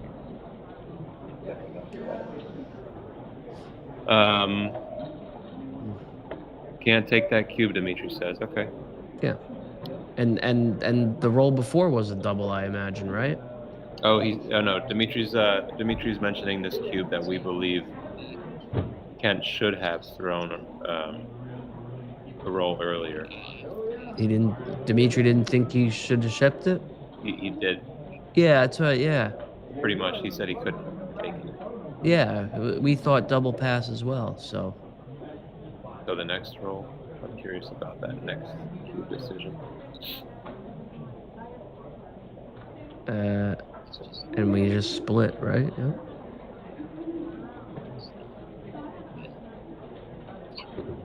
Double hitter. Yeah. Beautiful.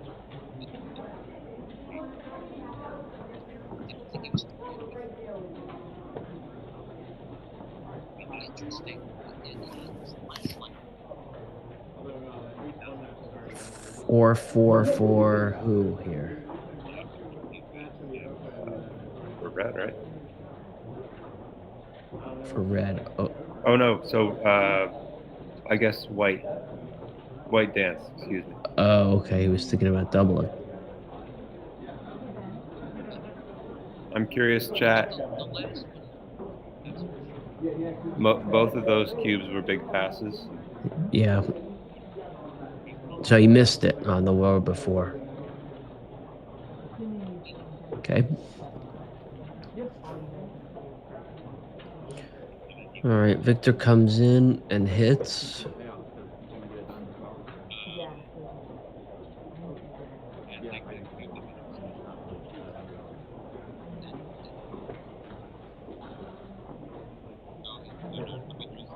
Five for white. Okay, I think we hit off the 20. And then it's, do we hit 2 or do we make a prime?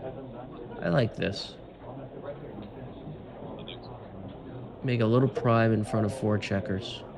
Make it really tough for red to come out.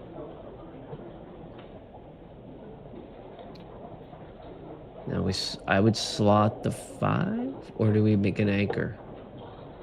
He comes up. Get a 6 out. Okay. He had a 6 out from the 20.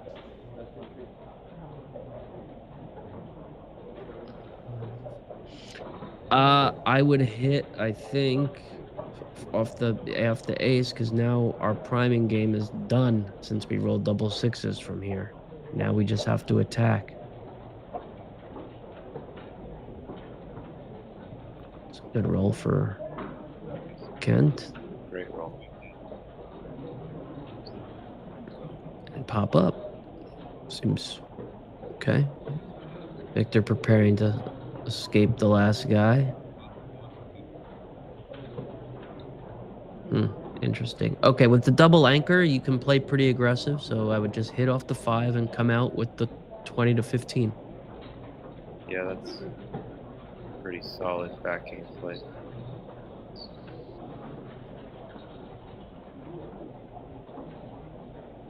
And Victor's forced to hit him.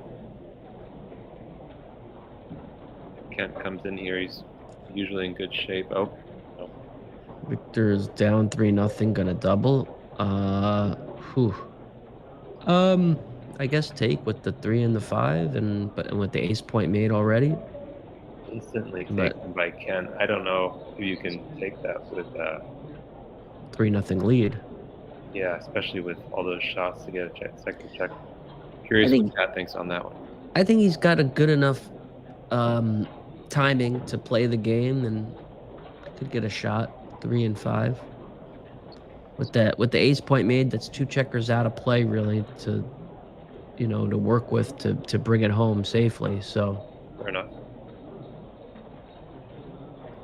I think I would have took 2, but I mean, yeah, 3-0. I think it was easy take for money, up 3-0. I don't know. Fanned. You make the bar point? No. I would make the 9. Excuse me, the 9.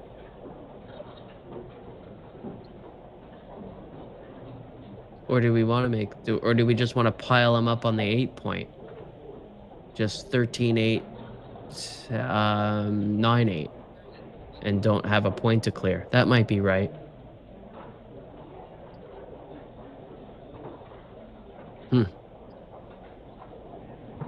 I don't know why. I don't know why we need the bar point and while leaving shots like this. Or I guess there's not that many shots with 2 on the roof. Double 3s and double 5s. Is the bar point another point you want to make? I don't know. It's usually really strong against these back games. Even when you've already made the ace point? Good counterpoint. Because usually the bar point doesn't go good if the ace point's already made, because you're not priming it anymore. Yeah. But this is maybe easier without any gaps to bring home. I mean, these are really, really tough plays. These are really tough. So maybe just... So it might be easier to bring home without the gap, I guess, is the thought process. Okay, Dimitri thought that was a good take by Kent. It's good to know. Yeah, the double anchor.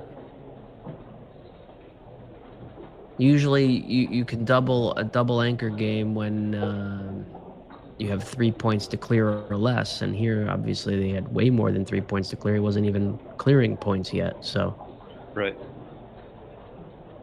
it's and had decent. I mean, you can double it if, and it's a drop if red didn't have any good timing, but red had plenty of timing. See, even with the double fours, red is okay if you could get the 6 out from the back there, or a 2 to pop up, and then you just need a 4. So there's the 6. Okay, the timing stays. Yeah, Kent's got pretty decent timing here. All right, and see, this is where the suction cup there at the ace point is Victor's enemy.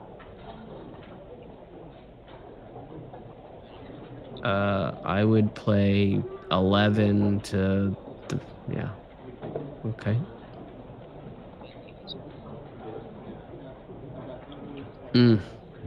Okay, survives this roll. Looks ugly, but Kent's ready. Moment of truth. Got a nice pillow on that bed. Okay, no shots. We learned that from the last game. Don't leave it. Beautiful 3-2 for Kent. 2-1. Safe. Great roll for Victor. Right from the front.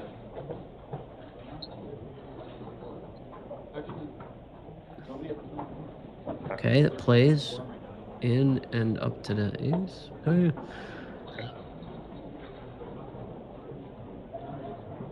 Okay, Kenton's ready again. Moment of truth. 6-3 clears it. Easy. This game's an easy game. It's gonna get a little ugly maybe for Victor against that 3 point. Does he run all the way?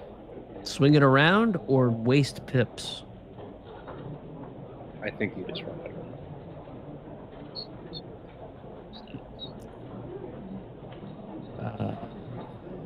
I'll agree with you. All the way, no wasting, right?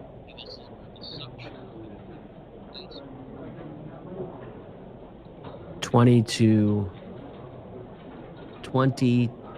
to 12. So bad numbers for white are 5-3, 6-3. It's 5-1, 6-1. Right. Double threes play pretty ugly. Threes play, they're not great.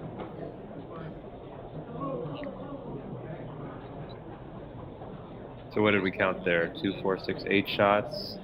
Yep. At least. Okay, so wow. Ooh, wow, I don't know. Really? He He wants to keep double contact? rolls the perfect 6-2. Yes. That was interesting. I would have just played 20 to 12.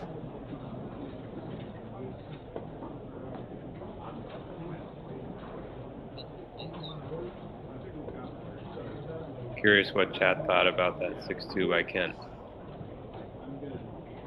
And Now he's in trouble of being gammoned. yeah, I wonder if those 6 wasted pips will hurt.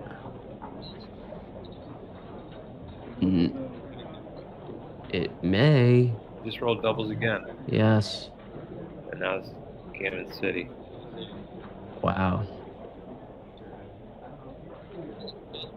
Okay. Yeah, the 6 wasted pips.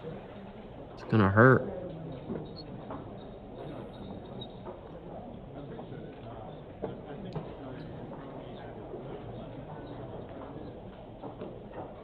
Wow. All right.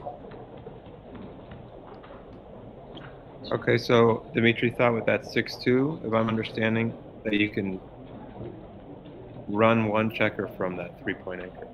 I didn't even think about that. And keep the right, well, and not waste the pips. And keep the double shot variety, I guess. But I would have just played 20 to 12 and kept the 3-point anchor, not waste any pips. Double threes is bad, or not great then. All right, so Victor up 4-3 now to 9. What's that, like 56%? Something like that? Match equity? Sounds about right.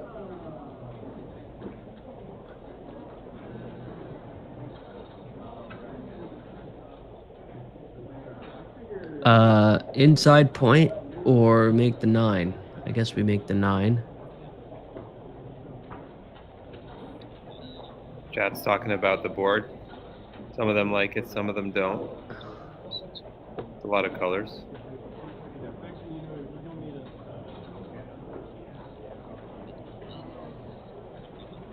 Ooh. Or do we just make it inside like this? Yeah. Yeah. And then down. Mm-hmm. Right? He could have made the 5 point, but why leave the blot? I think you No, I would have stayed back got because you got a better board. So I would have brought the man down and tried to get into a little hitting contest, you know? Right. I'm not, I would have wanted board coverage while having the better board. So I would have stayed back. Probably paid for it and getting pointed on, but. So, and with 5 men on the midpoint, I kind of want to get him activated, so. Earlier you asked if this was an FTH board. It sounds like it probably is, based on the cube that it comes with.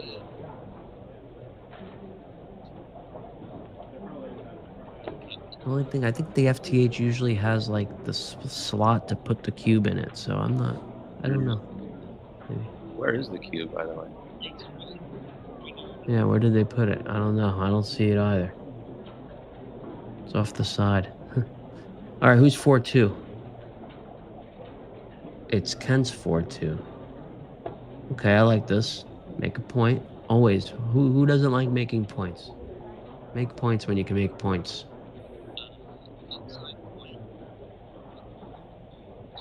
I would slot the 4, I guess.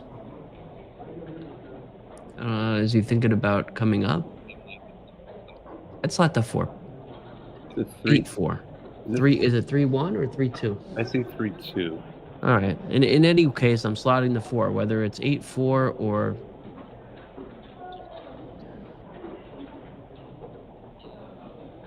Oh, so he's hitting. Do you think about not hitting? What's going on? Oh, is it a 2 or a 1? I guess it's a 2 because he's thinking about it and he could hit. I just think hitting here leaves so many blots against a better board. Well, what if even if he just plays 13-8 hitting? I mean, yeah, he's against a better board, and it's probably like 16th turn or something. But. And that midpoint is serving as a place to land the man on the 24. I mean, it's always tough not to hit, but I like 8-5-6-4.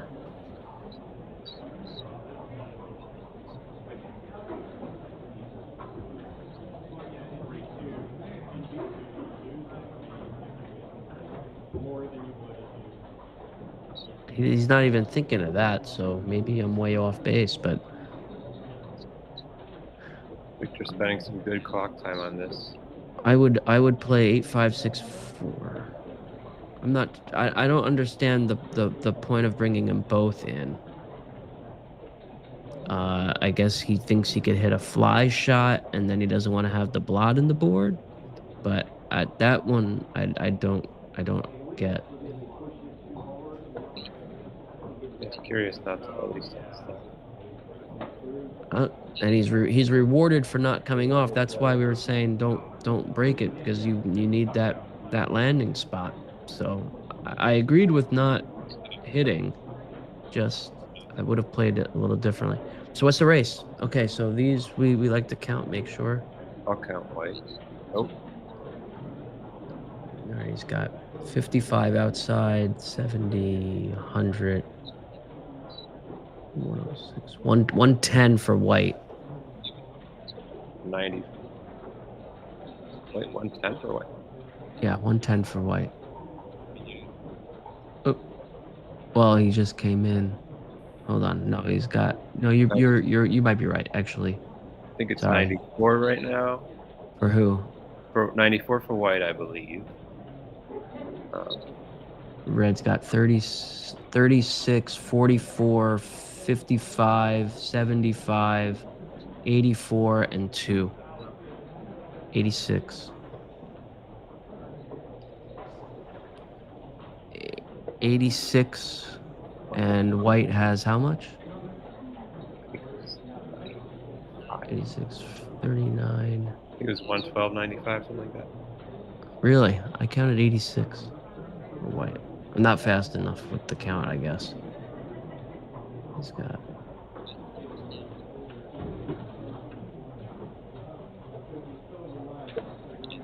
$42 plus 6, 48, 50. Yeah, 50 and 40. 80. It was 89 before, so. Yeah, 80. It was. The race seemed close. And Victor went for the aggressive double, I guess. Yeah, now Victor's about to go up 6-3. Looks like it, at least. Kent needs a lot of help. Yeah. No, I'm trying to count it fast to keep up with them, and my count might have been way wrong. So, yeah, I was 36. I was off by a lot on red because I counted the 62 as just 36. That was my problem. Yasser Al-Khaladar in the chat now. If anybody needs no introduction, it's that man, Yasser. He's a fantastic poker player. Yeah. Just kidding. He's a friend of mine. Sorry for my poor counting, everyone. That was not the best at it. I gotta sit and just take a second to count it. All good, all good. Dimitri says no cube on that last one, Victor.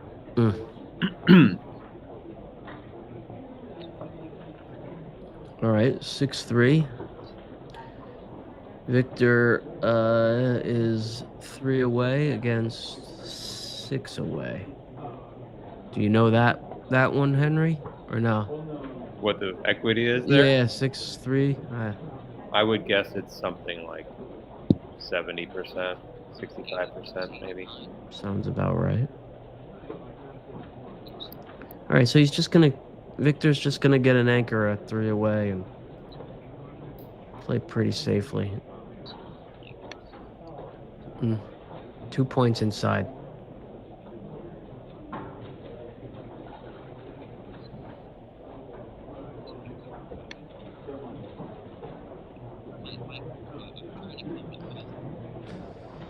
Makes the bar point. Not a bad shake. 6-2. Just gonna run it, really. Interesting. With a better board? Okay. I'm not sure I would have found that. I might have slotted the 5 point. And you come out or come down as red? Down. Don't want to give him a good 6 off the roof. Because now look. Oh yeah, now it might be nah, can't be. So many. Red being down. Red's gonna think about doubling, right? Yeah, you gotta think about it at least. The only problem is 6s are duplicated to hit and make an inner board point.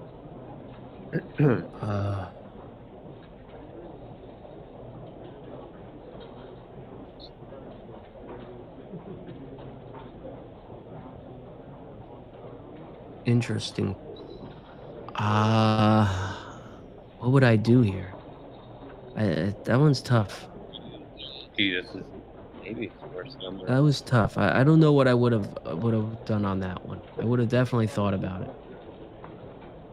But maybe he just didn't have it. It didn't look like a double for money for sure. It looked like such an easy take for money that maybe it wasn't a give. Well, now Victor's probably a favorite, especially after these double favorite ones. now.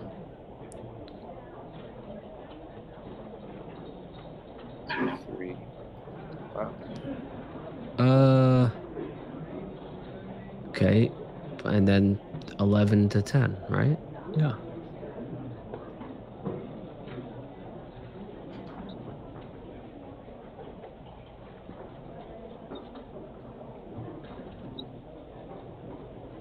Six one.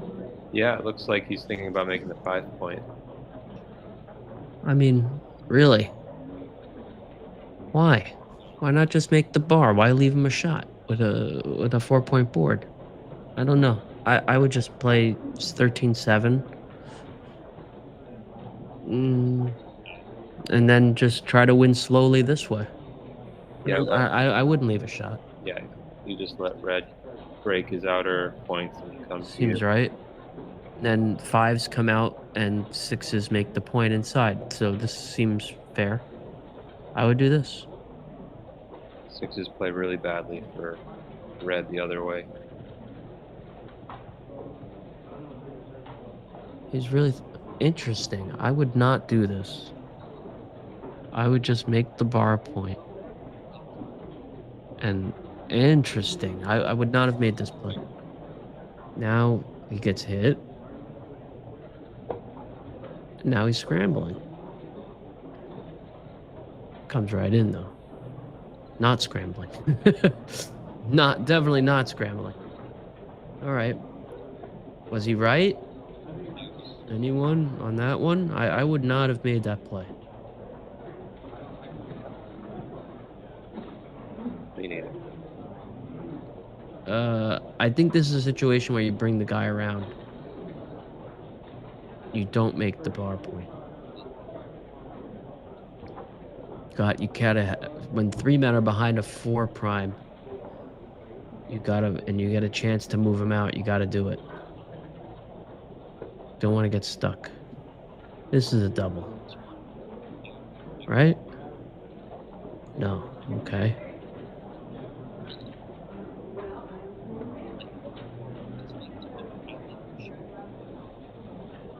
Now it's too good, right? Dimitri liked the 5-point with that 6-1. Really? I'm curious the explanation there, especially with how poor red 6s play the other way. Exactly. He liked it, and was it right though? Well, there's a very good chance it was right. Yeah, of course. He and Victor liked it. that is true. That is true. That's one where I'm definitely learning. I would not have made that play.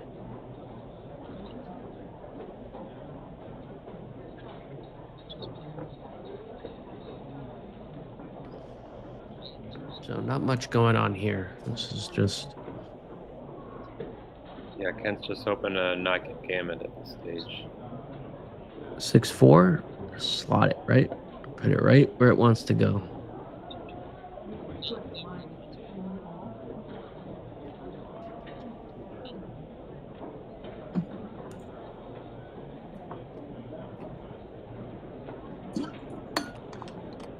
I will be right back.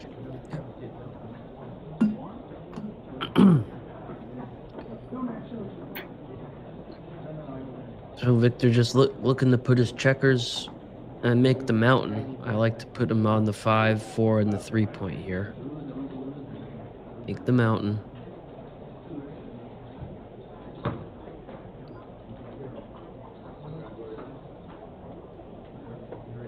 Play pretty aggressively. Take Baron the checkers off.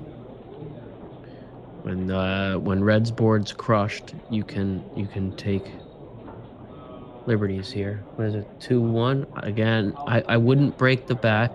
I would play. Yep, this seems fair. Again, you want him on the 4, the 3, and the 5 here.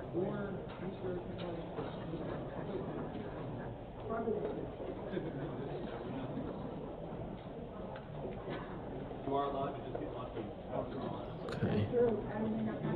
Looking to point on him if he can. Does he want to hit? I would just play 6-5. I wouldn't hit here. Okay, he's going for it. I would not have hit.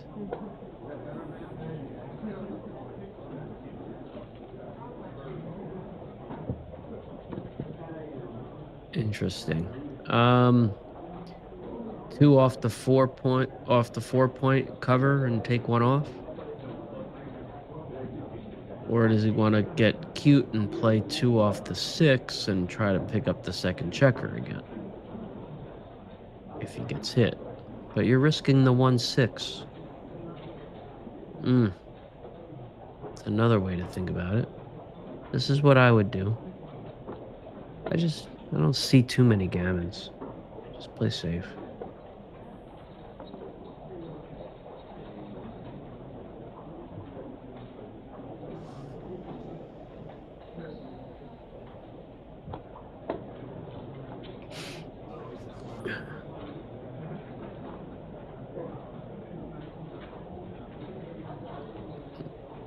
Two off, and then all right. The gammons are getting a little bit better now. Maybe you take the 2 off.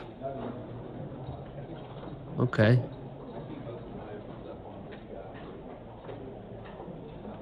All right. A lot of numbers leave a shot. Not that one. Okay, Victor's gonna have a few shot levers next roll.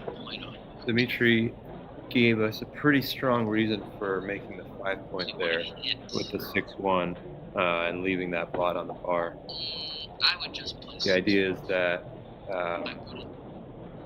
the opponent's going to be able to split with any 4, any deuce, and then we're kind of obliged to start hitting him loose.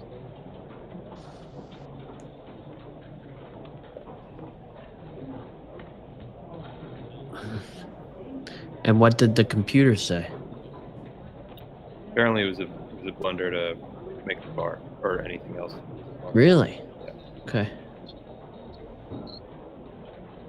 A split. All right, I'm gonna have to study that one. I would have made the bar.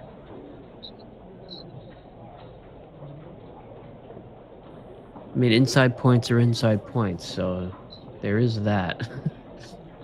But didn't seem like a spot where I wanted to leave the shot.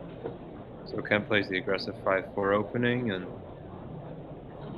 immediately gets hit. Now Victor's thinking about playing safe versus hitting. Play safely way up in the race makes sense.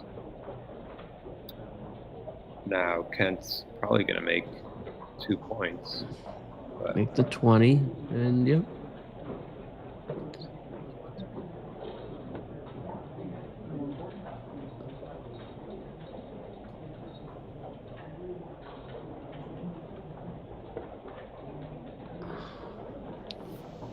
sorry, Yasser, for butchering your name earlier. Relax.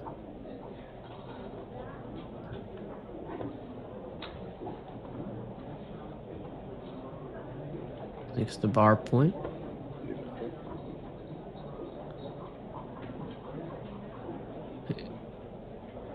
Just makes the deuce here. Okay. Victor trying to get to an efficient double. How about I would have left I would have played the other way. I would have left him the long range distance shot because of the blot in the board, just to unstack the large point and to give myself another point making opportunity with 4-5 or 3-4. So. Okay. Basically dared him to come off and hit there. So far up in the race.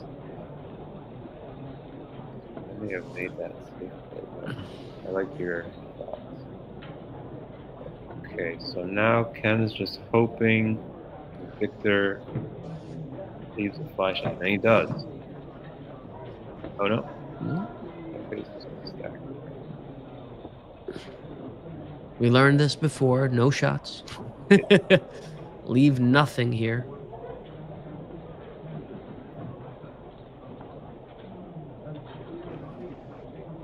Ooh.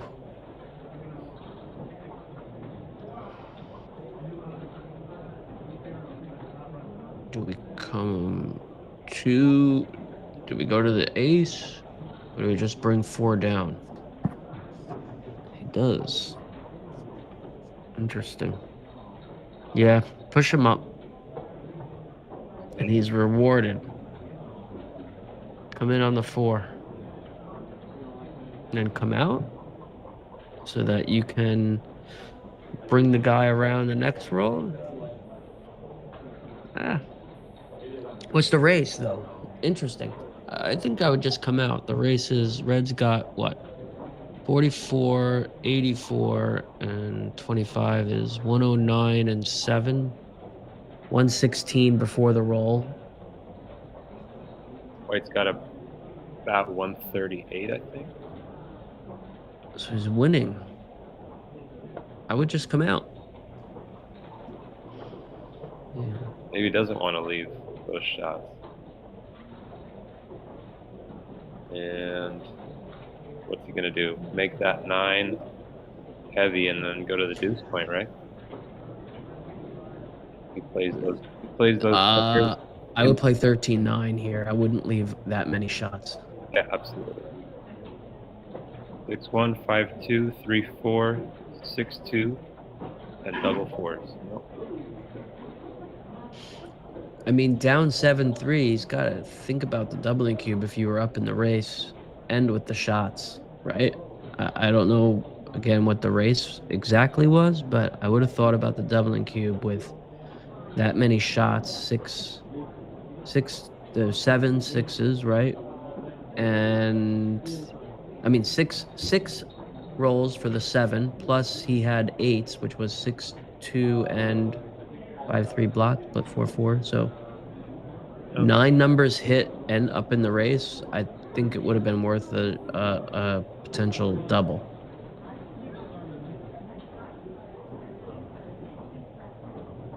Totally understand.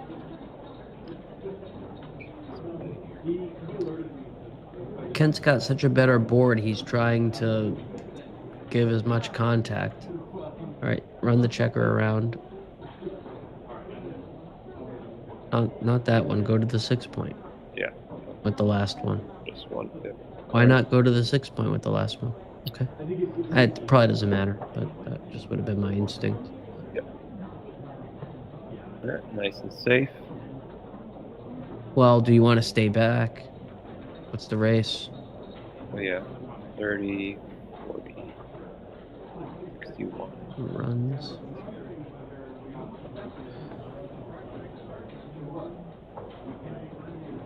Yeah, Victor's up by 10 or so, Do you think Victor's up 10? give or take, yeah.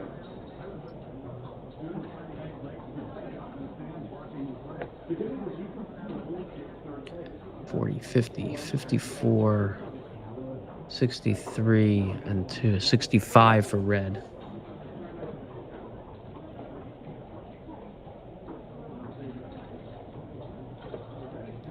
$65 minus 7. $58 for red, and white has, 46 and a checker off. and he's not Oh doubling. no, 40, so it's 52, excuse me, I didn't see that.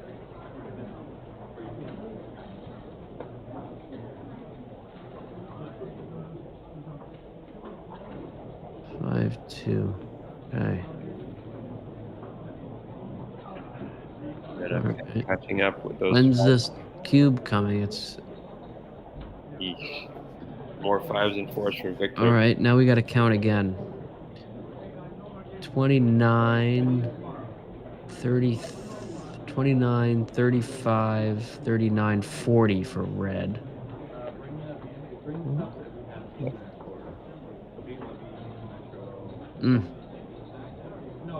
Damn. Definitely a double and a drop. Right? 1, 2, 3, 4 rolls versus 1, 2, 3. Yeah. Drop.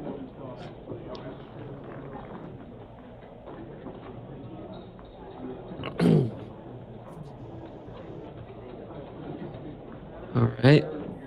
7-4. Again, thank you everyone for watching. Make sure you hit the like and subscribe button. Yeah. Got nice chat populations here now. I think we're close to 60. Remember to subscribe to the USBGF if you haven't yet. The YouTube channel, that is. Double 4 fan. Swings it around. Victor just looking to play an easy game to bring home. Get to an efficient double. Ooh, the big split. Double hit or just and safe. That's a lot of numbers to get hit back with. So maybe you just play safe, 11 to 6. Otherwise, you're leaving 8s, 9s, and 10s. Yeah, with one back, just bring it in safely.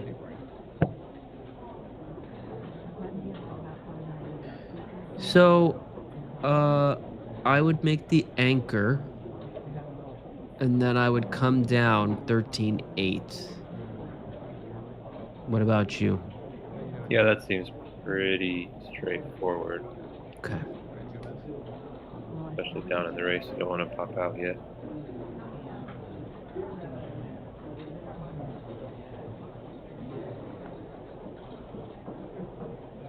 I mean, Okay, against, popping out probably was.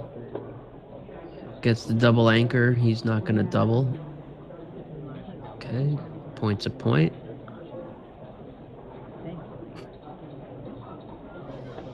Oh, it was 6-4. I thought it was 6-2. All right, this is a 3-2. Yeah, he's looking at making his 20-point, but I don't think we do. Yeah, I like this. Just 2 down. Stay back. Does Victor make his 5-point? So, I like to say if my opponent if I or my opponent has 3 or more men back, I play very purely. So I might just make the 5-point here. 3 or more men in my back in my home board. If either player has 3 or more men back, you play purely. Huh. Okay. So my initial thought in situations like this is I see 4 men back, it's going to be a long game, and you want to have the best board as you can. So I would have made this play. That is straight from Trice's book. If you or your opponent has 3 or more men back, play purely. Is that a boot camp or something else? Yes, from the boot camp book. All right. Obviously, we're both backgammon players. We know that every rule has exceptions, but you don't always do something. But that's usually how I like to play it when my opponent has 3 men back, or I have 3 men back. In either case, if it's early enough in the game and it's 3 or more men back, just play pure. And don't worry about it, because it's going to be a long game. And in long games, you want to have the best structure. So don't start ruining your structure early.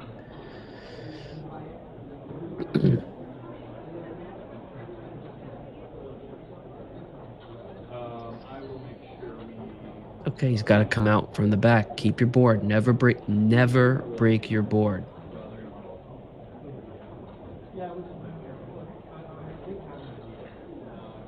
I guess those 2 men could go all the way with double 5s, but you're just begging to break your board the next roll. Victor's 4s play so badly. Okay, I would have come out.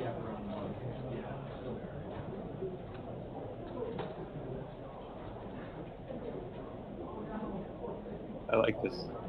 You like this, okay. I just never want to get my men stuck back there and then have no board. Totally, yeah. Now he's dying to roll big. Okay. Now he's got to come out and make the ace.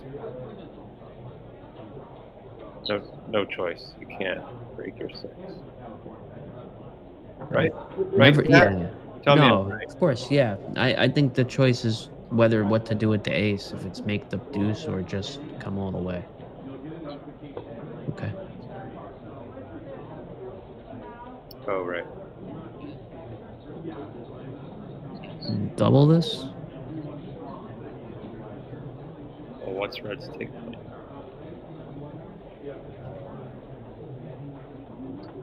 2-1. Just bring it home. Okay. Take He point. can go for gammons. I like to think if I'm like 2 away like this, as long as I have gammons, I just keep rolling. And there's definitely gammons here, so Yeah. I just keep rolling.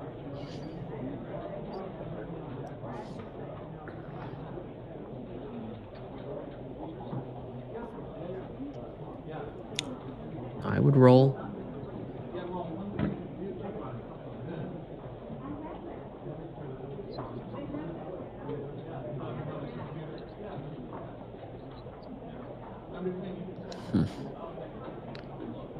Make the ace heavy or take man off. Okay.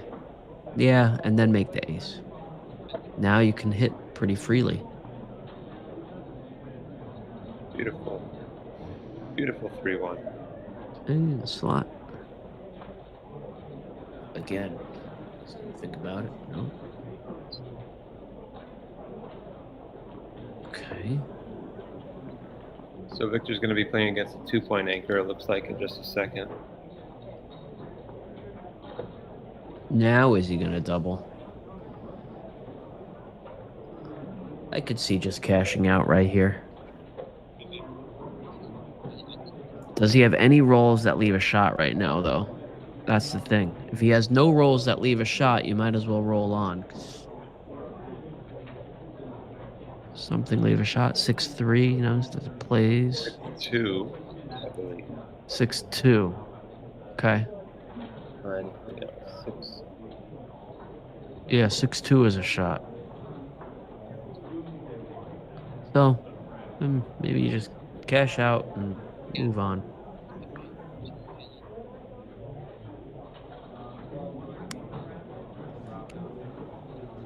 I could see, yeah. Just double. Let your opponent decide.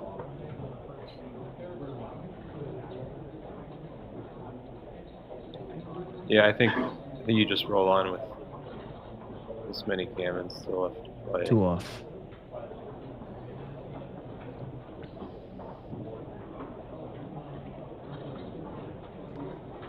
All right, how about now? Just roll on, bro.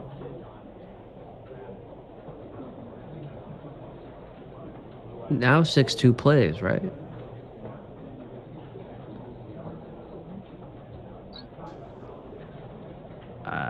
I think drop, right? I mean, you gotta hope to get a shot, and then you gotta hope to hit it while also keeping your board this whole time.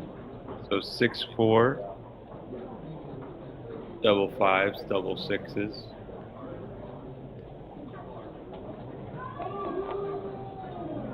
Five, 4 is okay. 6-3.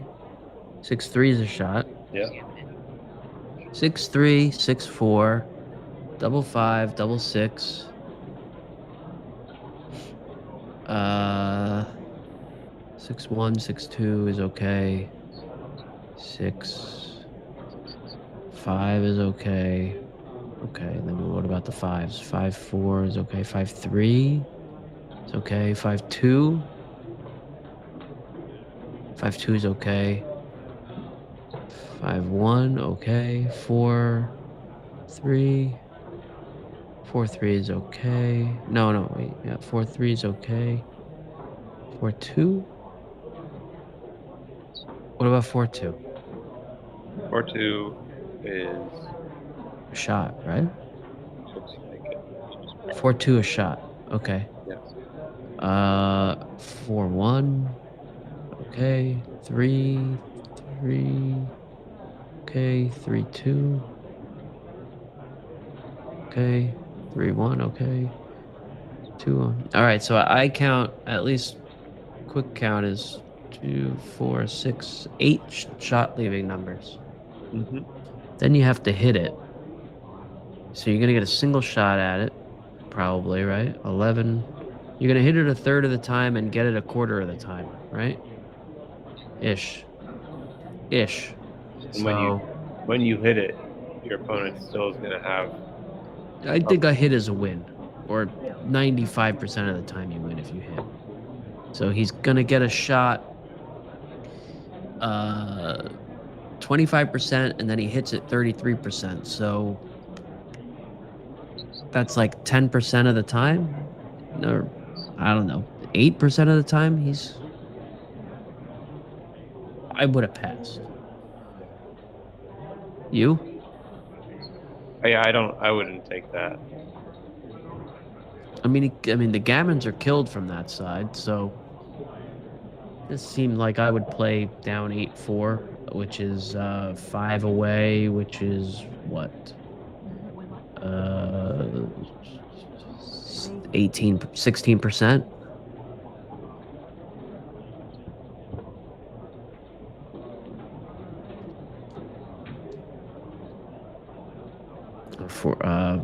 Is it 16%? Like 25 at 3 away and 60% of 25? 15%-ish? Yeah. Exactly. So I think I would have passed and played at 15%, but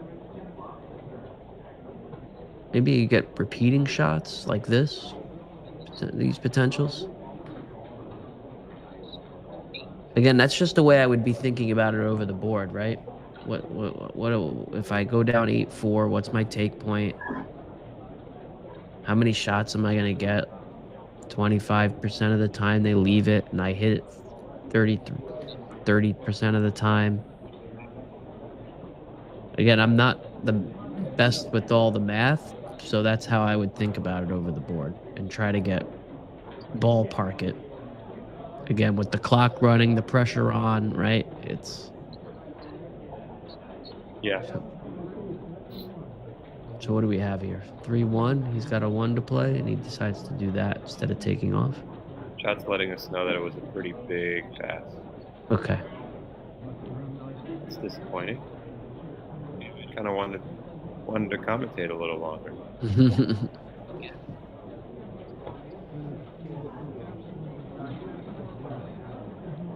And you must be thinking, why isn't he redoubled yet? He's just waiting for a market loser potentially. So He did redouble. Oh, he did. Okay, sorry, I missed it. Okay. Yeah, he just. Sometimes I just wait and keep holding the cube until I get the market losing chance, and then I redouble. Right. Choose a bet. Victor's just ripping them.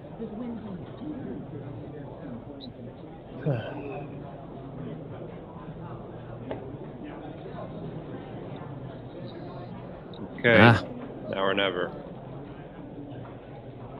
Good match. No.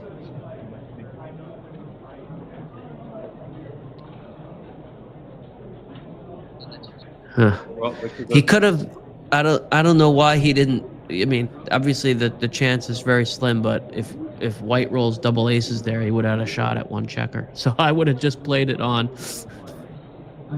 with my less than 1% chance. But that's just who I am. Never give up until it's actually gin. But congratulations to Victor. You know, one of the best players in the world. Yeah. It's not a shock to see him doing well. So congrats to Victor. And Kent obviously still alive in the event. I think it's double elimination, correct, Henry? If I'm not mistaken, it's a Swiss. Double elimination Swiss. So hopefully we'll see Kent again. I think that's it for tonight, right? There's no more matches, I believe, right? You are probably right. It is 10:40 Eastern time, so I would be a little surprised if they keep matches going. Okay, well, I guess I will hang it up from here. Henry, it was an absolute pleasure to do some commentary with you. Hopefully we get a chance to do some more over the weekend, all right? Yeah, that would be lovely. Thanks, Joe. Okay, thank you, Andy, and thank you, Ben. Yeah. Appreciate you guys. Okay. Good night, everybody in the chat. Good night. Marcy, I'm done. You're done. Who won? done it. Not yet. Why would you do that? Because I don't think I've ever beat Frank Raposa. You know that's a tough And one. I started, oh no, I beat all the other giant companies at one point. But I can't ever beat him, and I don't think that was good enough. And that's how much I ended up scoring. Okay. All right, we'll see you tomorrow.